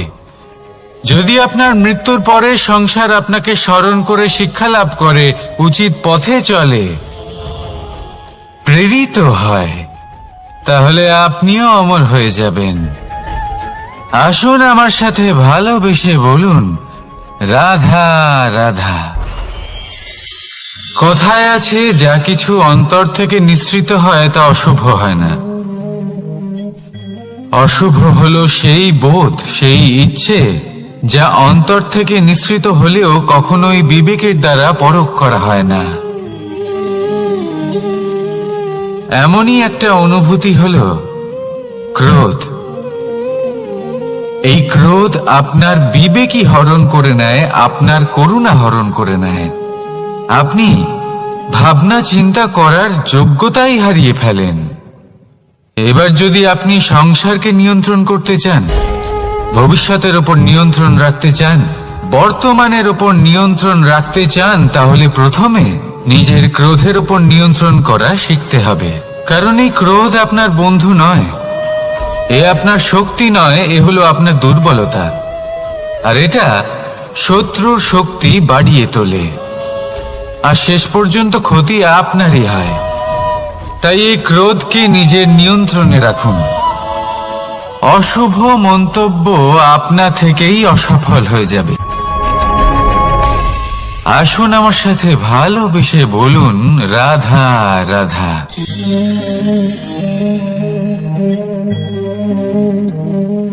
প্রশান্তি জড়িত নিদ্রা মানুষের জীবনের একটা অত্যন্ত গুরুত্বপূর্ণ সুখ এবং প্রয়োজনীয়তাও। দেখতে গেলে এই সংসারের প্রত্যেক পশু পাখি, প্রত্যেক জীব অবশ্যই নিদ্রা প্রাপ্ত করেন, কিন্তু মানুষ, যার মধ্যে বিচার বিবেচনা করার শক্তি অন্যদের থেকে অনেক বেশি, তার কিন্তু ঘুমের কিছু সমস্যা অবশ্যই হয়। কি বলেন? তাই তো। এবার এর কারণ কি? চিন্তা। এবার চিন্তা আমাদের সবার জীবনে আছে। আমরা সকলে জানি যে চিন্তা কখনো আমাদের সাহায্য করে না, তাও আমাদের জীবনে আছে। কেন? চিন্তার মাধ্যমে কি কখনো কোনো সমস্যার সমাধান হয়েছে? অর্থের চিন্তা করলে কি অর্থ লাভ হয়? ভবিষ্যতের চিন্তা করলে কি ভবিষ্যৎ ঠিক হয়ে যায়? স্বাস্থ্যের চিন্তা করলে কি স্বাস্থ্য নিজে থেকেই ঠিক হয়? হয় না। তাহলে এই সব কিছু থেকে আমাদের একটা ছোট্ট শিক্ষা অবশ্যই লাভ করা উচিত। আপনিও আপনার কাঁধ থেকে চিন্তার এই বোঝা নামিয়ে ফেলুন। আর ইচ্ছে, এই সব ইচ্ছে একত্রিত হয়ে আমাদের মনে চিন্তা উৎপন্ন করে। তাই এই চিন্তাগুলিকে ত্যাগ করুন। প্রকৃতির প্রেমের উপর বিশ্বাস রাখুন। মনে রাখবেন, যিনি চিন্তা মুক্ত হবেন তিনি চিতা মুক্ত হবেন। সুখের নিদ্রা প্রাপ্ত করুন, আর নিদ্রায় যাবার আগে আমার সাথে ভালোবেসে বলুন, রাধা রাধা। মহাদেব, সেই দেবতা যিনি মহান, যাকে দেবতাদের দেবতা বলা হয়, যিনি হলেন আমার আরাধ্য। কখনো আপনার মনে এই প্রশ্ন এসেছে যে শিবকেই কেন মহাদেব বলা হয়, অন্য কোনো দেবতাকে কেন বলা হয় না? সেই কারণ মহাদেবের মধ্যে, ওনার মধ্যে এমন এক বিশেষ গুণ রয়েছে যা অন্য কারোর নেই। তা হলো নিঃস্বার্থ হয়ে মানুষের সেবা করা। যদি প্রয়োজন পড়ে, যদি সৃষ্টির পথে বিনাশের কালো মেঘ ছেয়ে থাকে, তখন নিজের প্রাণের চিন্তা না করে হলাহল পান করার জন্য প্রস্তুত থাকেন মহাদেব। আর এই অদ্বিতীয় ত্যাগের জন্যই শিবকে মহাদেব বলে ডাকা হয়। এবার যদি কোনো মানুষও নিঃস্বার্থ ভাবনার দ্বারা নিজেকে অর্পণ করে দেয় এই জগতের কল্যাণের জন্য, মানুষের সেবার জন্য, তাহলে তিনিও মহাপুরুষ, মহামানব হতে পারেন। যদি কেউ অভুক্ত থাকেন, তাহলে নিজের থালা থেকে অর্ধেক খাবার তাকে দিয়ে দিন। যদি কেউ অসুস্থ হন, তাহলে তাকে সেবা করার, চিকিৎসা করার চেষ্টা করুন। এই জীবন শুধু নিজের জন্য নয়, অন্যদের প্রতি, সমস্ত সংসারের প্রতি উৎসর্গ করুন। যদি এইসব মানুষ শিখে যান, তাহলে তিনি মহাদেবের পথে অগ্রসর হতে পারেন। যদি মানুষ নিঃস্বার্থ ভাবনার দ্বারা এই সংসারের সেবা করতে শিখে যান, তাহলে তিনি নিশ্চিত রূপে মহামানব অবশ্যই হতে পারবেন। আসুন আমার সাথে ভালোবেসে বলুন, রাধা রাধা। স্বর্ণ, হিরে, মুক্ত, মানিক, এই সব কিছুকে আগে পাথর বলা হতো। তাহলে এমন কি হলো যে এদের রত্ন বলা হয়? আর রত্ন তা বাস্তবে আসলে কি? এটা হলো সেই পাথর যাকে আগে আগুনের তাপ সহ্য করতে হয়েছে, পরখ করা হয়েছে, যাচাই করা হয়েছে, এদের কাটার চেষ্টা করা হয়েছে, কিন্তু তারা কখনোই নষ্ট হয়নি, বরং তারা আরো উদ্ভাসিত হয়েছে, আরো উজ্জ্বল হয়েছে, এই সংসারে আরো প্রকাশ ছড়িয়ে দিয়েছে। সেই জন্য এরা হলো এত অমূল্য, সেই জন্য এরা হলো বহুমূল্য, সেই জন্য এদের রত্ন বলা হয়। এবার মানুষের কাছেও এই নির্বাচনের অধিকার রয়েছে যে আমরা শুধু পাথর হয়ে থাকব নাকি রত্ন হয়ে থাকব। কিভাবে? আমাদের জীবনেও অনেক সমস্যা রয়েছে, বাধা আছে, বিপত্তি আছে। আমরা সেই বাধার তাপে উত্তপ্ত হই, এই সমস্যা আমাদের কাটার চেষ্টা করে। অনেক মানুষ বিভিন্ন পরিস্থিতি আমাদের ভাঙার চেষ্টা করে, কিন্তু আমাদের নষ্ট হলে চলবে না। যেভাবে এই রত্ন সমস্যার সম্মুখীন হয়ে পাথর থেকে রত্ন হয়েছে, সেইভাবেই আমাদেরও আমাদের সমস্যার সম্মুখীন হয়ে রত্ন হয়ে উঠতে হবে, এই সংসারে প্রকাশের স্রোত হয়ে উঠতে হবে। তাহলে এটাই করুন আর আমার সাথে ভালোবেসে বলুন, রাধা রাধা।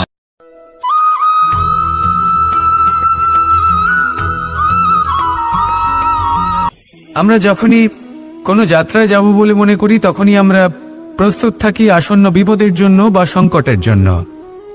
যেমন যদি আমাদের মনে হয় যে আজকের পরিবেশ খুব ঠান্ডা হবে, তাহলে আমরা গরম বস্ত্র ধারণ করি বা সেটাকে সাথে নিয়ে যাই। যদি মনে হয় যে বৃষ্টি হতে পারে বা বৃষ্টি হয়ে চলেছে, আমরা দেখছি, তাহলে আমরা একটা ছাতা সাথে নিয়ে নিই। আমরা প্রস্তুত থাকতে চাই এবং এটাই উচিত, এবং সেই কারণেই আমরা যাত্রায় সাফল্য লাভ করি। কিন্তু যদি আমরা কথা বলি জীবনযাত্রা নিয়ে, যা কিনা সব থেকে বেশি গুরুত্বপূর্ণ, তাহলে তার জন্য আমরা পূর্ণরূপে প্রস্তুত থাকি না। আশেপাশের মানুষ, এই সমাজ, আমাদের সাথী, আমাদের মিত্ররা যে কোনো মুহূর্তে বদলে যেতে পারেন। সেই জন্য আমরা নিজেদেরকে কখনো সাবধান করি না, কখনোই নিজেদের প্রস্তুত করি না। আমাদের এটা কখনোই মনে হয় না যে এরকম হতে পারে, আর সেই কারণেই শেষে গিয়ে আমরা অত্যন্ত দুঃখ পাই। একটা অমূল্য শিক্ষা আছে যেটা আমাদের লাভ করা উচিত, সতর্ক থাকা উচিত। এই জীবনযাত্রার জন্য শুধুমাত্র এই পরিবেশের বিষয়ে তথ্য সংগ্রহ করা বা তাকে অনুমান করা, এটুকু হলেই চলবে না। আমাদের আশেপাশের মানুষজনকে দেখতে হবে, তাদের স্বভাব পরিস্থিতির ওপর নজর রাখতে হবে। যখন তারা রং পাল্টাচ্ছেন, নজর রাখতে হবে, তা অত্যন্ত আবশ্যক। পরিবর্তন আপনার জীবনে অবশ্যম্ভাবী, সঠিকভাবে তার সম্মুখীন হন। আসুন আমার সাথে ভালোবেসে বলুন, রাধা রাধা।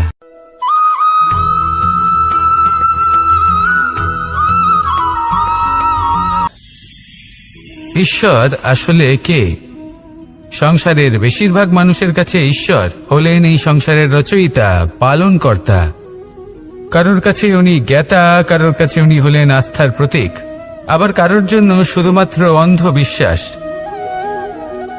কিন্তু এই ঈশ্বর কি কোনো শরীর, নাকি একটা বোধ, নাকি শুধুই শ্রদ্ধা? ঈশ্বর হলেন তিনি যিনি হলেন আপনার ইষ্ট। সেই জন্যই তো গুরু, মাতা, পিতা এনাদেরও ঈশ্বরই বলা হয়েছে। যাদেরকে আমরা ঈশ্বর বলে মনে করি, যারা আমাদের ইষ্ট, তারা আমাদের একটি পথ দেখান, একটি দিকে চালিত করেন। সেই পথে চলে আপনি শুভ কর্ম করতে পারেন। আর যখন কোনো ব্যক্তি তার ঈশ্বরের আদেশ পালন করেন, তখন সে নিজে থেকেই শুভ পথে অগ্রসর হয়ে যান। বেশ কয়েকজন মানুষ ঈশ্বরের ওপর আস্থা রাখেন এবং ভাবেন যে অনুচিত কোনো কাজ করা উচিত নয়, ঈশ্বর দেখছেন। ওনারা ভয় পান যে কোনো অনুচিত কর্ম করলে কে জানে তার পরিণাম কি হবে। এমন অনেক ব্যক্তি রয়েছেন যারা ঈশ্বরকে বিশ্বাস করেন এবং জানেন যে ঈশ্বর তাদেরকে দেখছেন, তাই যে যে শুভকর্ম ওনারা করেছেন তার ফল তারা অবশ্যই পাবেন। এবার আপনি ভয় পেয়ে ঈশ্বরকে বিশ্বাস করবেন নাকি বিশ্বাসের দ্বারা ঈশ্বরকে বিশ্বাস করবেন, সেই সিদ্ধান্ত আপনারই। কিন্তু হ্যাঁ, যদি আপনার মনে ঈশ্বরের জন্য কোনো স্থান থাকে, যদি আপনার কোনো ইষ্ট থাকেন, যদি আপনি কাউকে ঈশ্বর মনে করেন, যার প্রত্যেক আদেশ আপনি পালন করে থাকেন, তাহলে বলি ঈশ্বর কখনো আপনাকে অনুচিত পথে চালিত করবেন না। আসুন আমার সাথে ভালোবেসে বলুন, রাধা রাধা।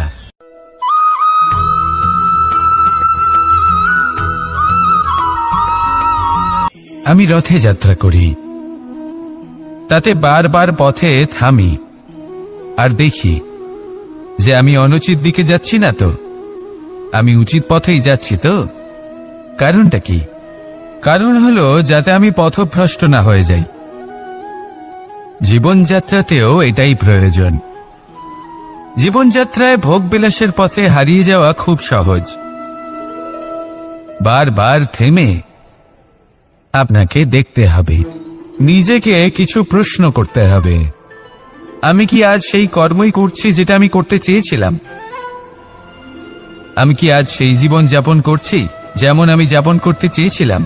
যদি এই প্রশ্নগুলোর উত্তর হ্যাঁ হয়, তাহলে এগোতে থাকুন, নয়তো থেমে যান এবং বিচরণ করুন। মনে রাখবেন, এই সংসার অত্যন্ত জটিল আর এতে হারিয়ে যাওয়া অত্যন্ত সরল। সেই জন্য নিজে থেকে বারবার থামা এবং জীবন চিন্তন করা অত্যন্ত আবশ্যক। তাহলে সেটাই করুন আর আমার সাথে ভালোবেসে বলুন, রাধা রাধা।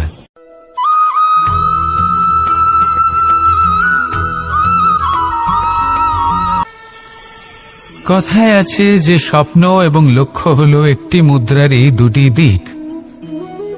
যতক্ষণ না স্বপ্ন দেখছেন ততক্ষণ বুঝবেন কি করে আপনার লক্ষ্য কি? স্বপ্ন দেখে যদি নিজের লক্ষ্য বুঝতে পারেন, সেটা পেতে চান, তবেই সেটা লাভ করতে পারবেন। কিন্তু স্বপ্ন এবং লক্ষ্য এই দুইয়ের মধ্যে একটা ভারসাম্য রয়েছে, যেটা বজায় রাখা প্রয়োজনীয়। একে আমরা বলে থাকি পরিশ্রম। দেখুন, যদি আপনি স্বপ্ন দেখতে চান, তাহলে পরিশ্রম ত্যাগ করে নিদ্রা লাভ প্রয়োজন। কিন্তু যদি আপনি লক্ষ্য লাভ করতে চান, তাহলে আপনাকে নিদ্রা ত্যাগ করে পরিশ্রম করতে হবে। তাই আলস্য ত্যাগ করুন এবং সিদ্ধান্ত নিন যে আপনি কি চান আপনার জীবনের এই তুলাদণ্ডে। স্বপ্নের পাল্লা ভারী হওয়া প্রয়োজন নাকি লক্ষ্যের? আমার মতে এই দুইয়ের মধ্যে যদি ভারসাম্য বজায় রাখেন, তবে পথ নিজে থেকেই সামনে আসবে। শুধু সেই পথে অগ্রসর হতে থাকুন এবং আমার সাথে ভালোবেসে বলুন, রাধা রাধা।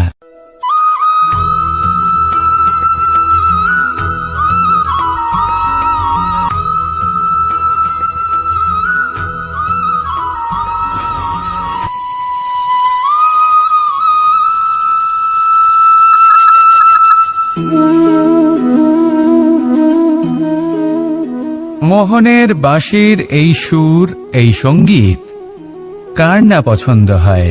সবারই খুব ভালো লাগে। এবার এই সুর আসে কোথা থেকে? কেউ বলবেন কৃষ্ণের হৃদয় থেকে। সত্য কথা, এই সুর হৃদয় থেকে নির্গত হয় এবং প্রকট হয় এই বাঁশি থেকে। এই বাঁশিটাকে দেখুন, এই ছিদ্রগুলি দেখুন, প্রত্যেকটা সুর থেকে নিজস্ব একটা স্বর নির্গত হয়। এবার যে ব্যক্তি এই সমস্ত সুর এবং স্বর বুঝতে পারেন, এতে নিপুণ, তিনি এই বাঁশির দ্বারা যে সুর নির্গত করবেন তা তো মধুর অবশ্যই হবে। এবার জীবনের সাথেও কিছুটা এরকমই ঘটে। জীবনের কিছু নীতি থাকে, অর্থ, কুটুম্ব এবং আধ্যাত্মিক। যদি জীবনের প্রত্যেকটা মুহূর্ত সুখময় হয় এরকম আপনি চান, তাহলে এই তিনটি নীতিতে আপনাকে নিপুণ হতে হবে। কোনো একটি বিশেষ নীতির প্রতি যদি আপনি বেশি ঝুঁকে পড়েন, তাহলে বাকি দুই নীতি থেকে যা সুখ লাভ করা সম্ভব তা পারবেন না। ধন অর্জন করতে হবে পরিবারের জন্য, পরিবারের সুখ মনের শান্তির জন্য, মনে শান্তির প্রয়োজন মনের শুদ্ধতার জন্য। যখন এই মন শুদ্ধ হবে, জীবন শুদ্ধ হবে, পবিত্র হবে, সুন্দর হবে এবং ভালোবেসে বলবে, রাধা রাধা।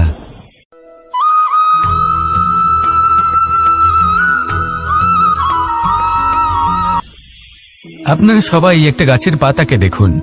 যতক্ষণ পর্যন্ত ও গাছের সাথে মানে গাছের ডালের সাথে জুড়ে থাকে সে সবুজ থাকে, বাতাসের সাথে সে নড়তে থাকে। যতক্ষণ পর্যন্ত ও সূর্য থেকে পাওয়া রশ্মির শক্তি গাছে পৌঁছে দেয় ততক্ষণ ও ডালের সাথে যুক্ত থাকে। কিন্তু যখন সেই পাতা শুকিয়ে যায় তখন তার কোনো গুরুত্ব থাকে না। সেই পাতা গাছের ডালে এবং বৃক্ষের কাছে বোঝা হয়ে থেকে যায় এবং এমন এক সময় আসে যখন সেই ডালটি শুকনো সেই পাতাকে পরিত্যাগ করে। এটাই আমরা এই প্রকৃতিতে দেখি এবং এটাই হলো সত্য। আর এটাই আমাদের জীবনে খুব বড় একটা শিক্ষা। যদি আপনিও নিজের জীবনে নিজের আপনজনদের কাছে বোঝা স্বরূপ হয়ে দাঁড়ান, তাহলে তারা আপনাকে যতই ভালোবাসুক না কেন, ওনারা যদি নাও চান তাহলেও এমন এক দিন আসবে যখন আপনার আপনজন আপনাকে পরিত্যাগ করবে। সেই জন্য সবসময় আত্মনির্ভর হয়ে ওঠার চেষ্টা করুন, নিরন্তর পরিশ্রম করতে থাকুন, কারোর উপর বোঝা হয়ে থাকবেন না, বরং তার সাথে মিলে দায়িত্ব পালন করুন। এমনটা করবেন তাহলে আপনার সম্মানও বজায় থাকবে এবং সম্পর্কের মধ্যে আপনার মূল্যও বজায় থাকবে। আসুন আর আমার সাথে ভালোবেসে বলুন, রাধা রাধা।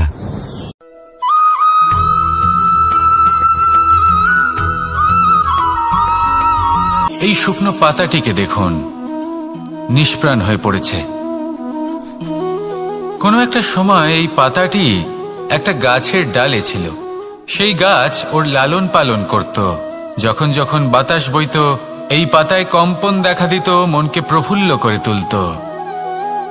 কোনো একদিন এই পাতা গাছের ডাল থেকে ঝরে পড়ে গেল। নিঃসন্দেহে ও নিজের স্বাধীনতা পেল, কিন্তু আস্তে আস্তে শুকিয়ে গেল, নিষ্প্রাণ হয়ে গেল। দেখুন, আমি এই কথা বলছি না যে স্বাধীনতা অনুচিত, কখনোই না। কিন্তু যে কোনো পরিস্থিতিতে স্বাধীন হতে চাওয়া এটা নিশ্চিতরূপে অনুচিত। আমরা যদি আমাদের জীবনে পরিবারের গুরুত্ব ভেবে দেখি, তাহলে এই পরিবারে যতই মতভেদ থাকুক না কেন, যতই মনোমালিন্য থাকুক না কেন, যতই বিবাদ থাকুক না কেন, এই সব মিটিয়ে নেওয়া অত্যন্ত প্রয়োজনীয়। সেই সবকিছু সমাপ্ত করা অত্যন্ত প্রয়োজনীয়। কখনো এই পরিবারকে ভাঙতে দেবেন না, কখনো এই পরিবার থেকে দূরে চলে যাবেন না। এই পরিবার হলো আমাদের জীবনের একটা অমূল্য সম্পদ, অমূল্য এক আশ্রয়, যা এই সংসারে হয়তো কোথাও আপনি পাবেন না। তাই একে আগলে রাখুন। ভেবে নিন আপনি পাতা আর আপনার পরিবার সেই গাছ। আসুন আমার সাথে ভালোবেসে বলুন, রাধা রাধা।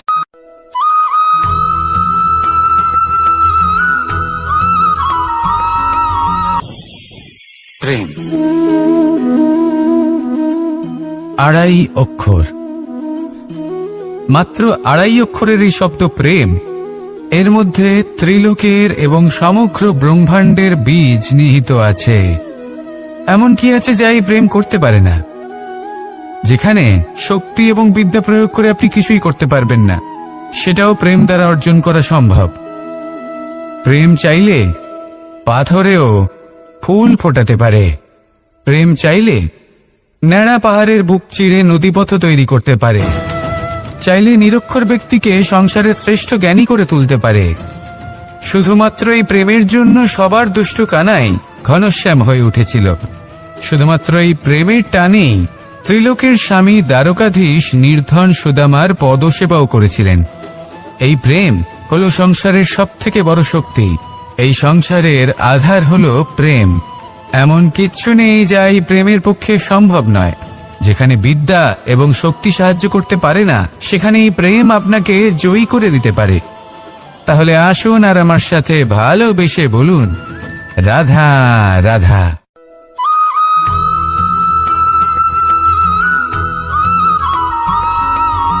দীপাবলি আমাদের সবথেকে বড় উৎসব।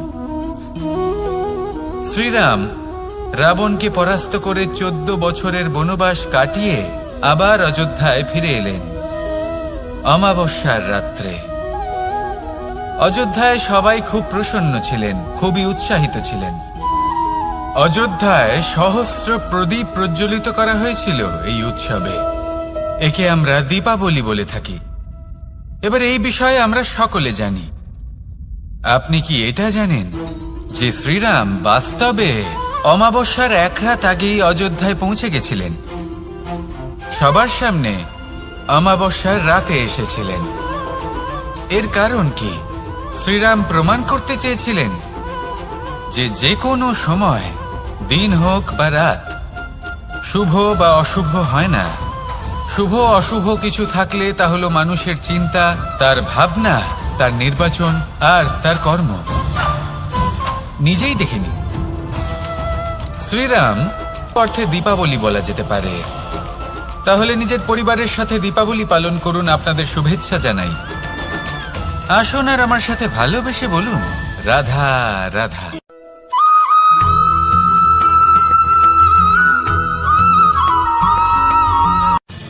মানুষের এই জীবন, মানুষ জন্ম নেয়, একটা নির্দিষ্ট সময়ের পরে এই সংসার ত্যাগ করে চলেও যায়। এবার শুধু এটাই আবশ্যক নয় যে এই জীবনকালকে আপনি যাপন করবেন, শুধু এটাই গুরুত্বপূর্ণ নয়। আবশ্যক এবং গুরুত্বপূর্ণ হলো এটা যে এই জীবনকালে আপনি এমন কিছু করেন যাতে এই সংসারের মঙ্গল হয়, যাতে এই সংসার আপনাকে মনে রাখে, আপনার থেকে প্রেরিত হয়, আপনার মতো হতে চায়, প্রত্যেক বছর আপনার জন্মতিথির অপেক্ষা করে, এমনভাবে আপনার জন্মদিন পালন করে যাতে সেটা মহোৎসবের আকার ধারণ করে। এবার এই জন্মদিন এমনি এমনি মহোৎসবে পরিণত হয় না। তখন হয় না যখন কোনো ব্যক্তি রাজার রূপে বা কোনো গোয়ালার রূপে জন্মগ্রহণ করে। তখন পরিণত হয় যখন একজন মানুষ জন্মগ্রহণের পরে এই সংসারকে কোনো শিক্ষা দিয়ে যান। কিভাবে একজন মানুষ গোয়ালা থেকে রাজা হতে পারে, কিভাবে একজন মানুষ অসত্য থেকে সত্যের পথে চলতে শুরু করেন, অধর্ম থেকে ধর্মের পথে চালিত হতে পারেন, কিভাবে অন্ধকার থেকে প্রকাশের দিকে যেতে পারেন, কিভাবে নিজের আত্মাকে পরমাত্মার সাথে মিলিত করতে পারেন। তা সে রামনবমী হোক বা জন্মাষ্টমী হোক, তাদের জীবনের সাথে জড়িত প্রত্যেক মুহূর্ত একটা পরবের আকার ধারণ করে। তাহলে আপনিও এইভাবে নিজের জীবন যাপন করতে থাকুন। এই সংসারে শুধু ভালোবাসা বিতরণ করুন, কিছুটা এমনভাবে বিতরণ করুন যাতে আপনি এই সংসার থেকে চলে যাওয়ার পরেও এই সংসারে আপনি শুধুই ভালোবাসা বিতরণ করতে পারেন।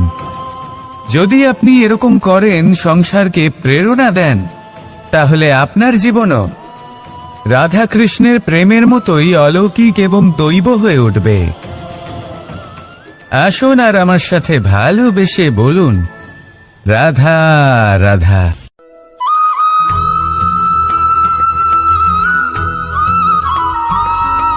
ভোজন। এই সংসারে যেই হোক না কেন, কোনো মানুষ হোক, কোনো প্রাণী হোক, কোনো কীট হোক বা কোনো বনস্পতি হোক, প্রত্যেকের জন্য ভোজন অতি আবশ্যক। কারণ ভোজন থেকেই শক্তি পাওয়া যায়, আর সেই শক্তি দিয়েই সংসারের, আমাদের জীবনের সমস্ত কার্য করা যায়। এবার এমন এক ধরনের শক্তি হয় যা শীতের ঋতুতে সূর্য থেকে আমরা পেয়ে থাকি, আর আরেক ধরনের উত্তাপ হয় যা দিয়ে ভোজন রান্না করা হয়, সুস্বাদু নানান ধরনের ভোজন। এবার অত্যন্ত গুরুত্বপূর্ণ হলো যে ব্যক্তি সেই ভোজন বানাচ্ছেন তার মানসিক পরিস্থিতি এবং সেই ব্যক্তি যিনি ভোজন গ্রহণ করছেন তার মানসিক অবস্থা। যখনই আপনি ভোজন বানাচ্ছেন তখন ভালোবাসার সাথে কাজটা করুন, ধন্যাত্মক ভাব নিয়ে, সৎ ভাবনার সাথে। কারণ আপনার এই মানসিক স্থিতি শক্তির আকারে সেই খাদ্যের সাথে মিলেমিশে যায়।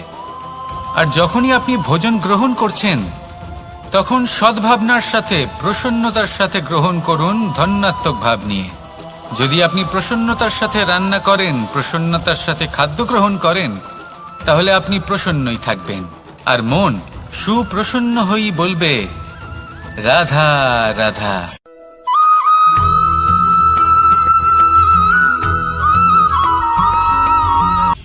কথায় আছে সংসারে নাকি সকল রোগের ওষুধ আছে। যদি আপনি নিজের শরীরকে ভালোবাসেন তাহলে ব্যায়াম করুন। যদি নিজের নিঃশ্বাস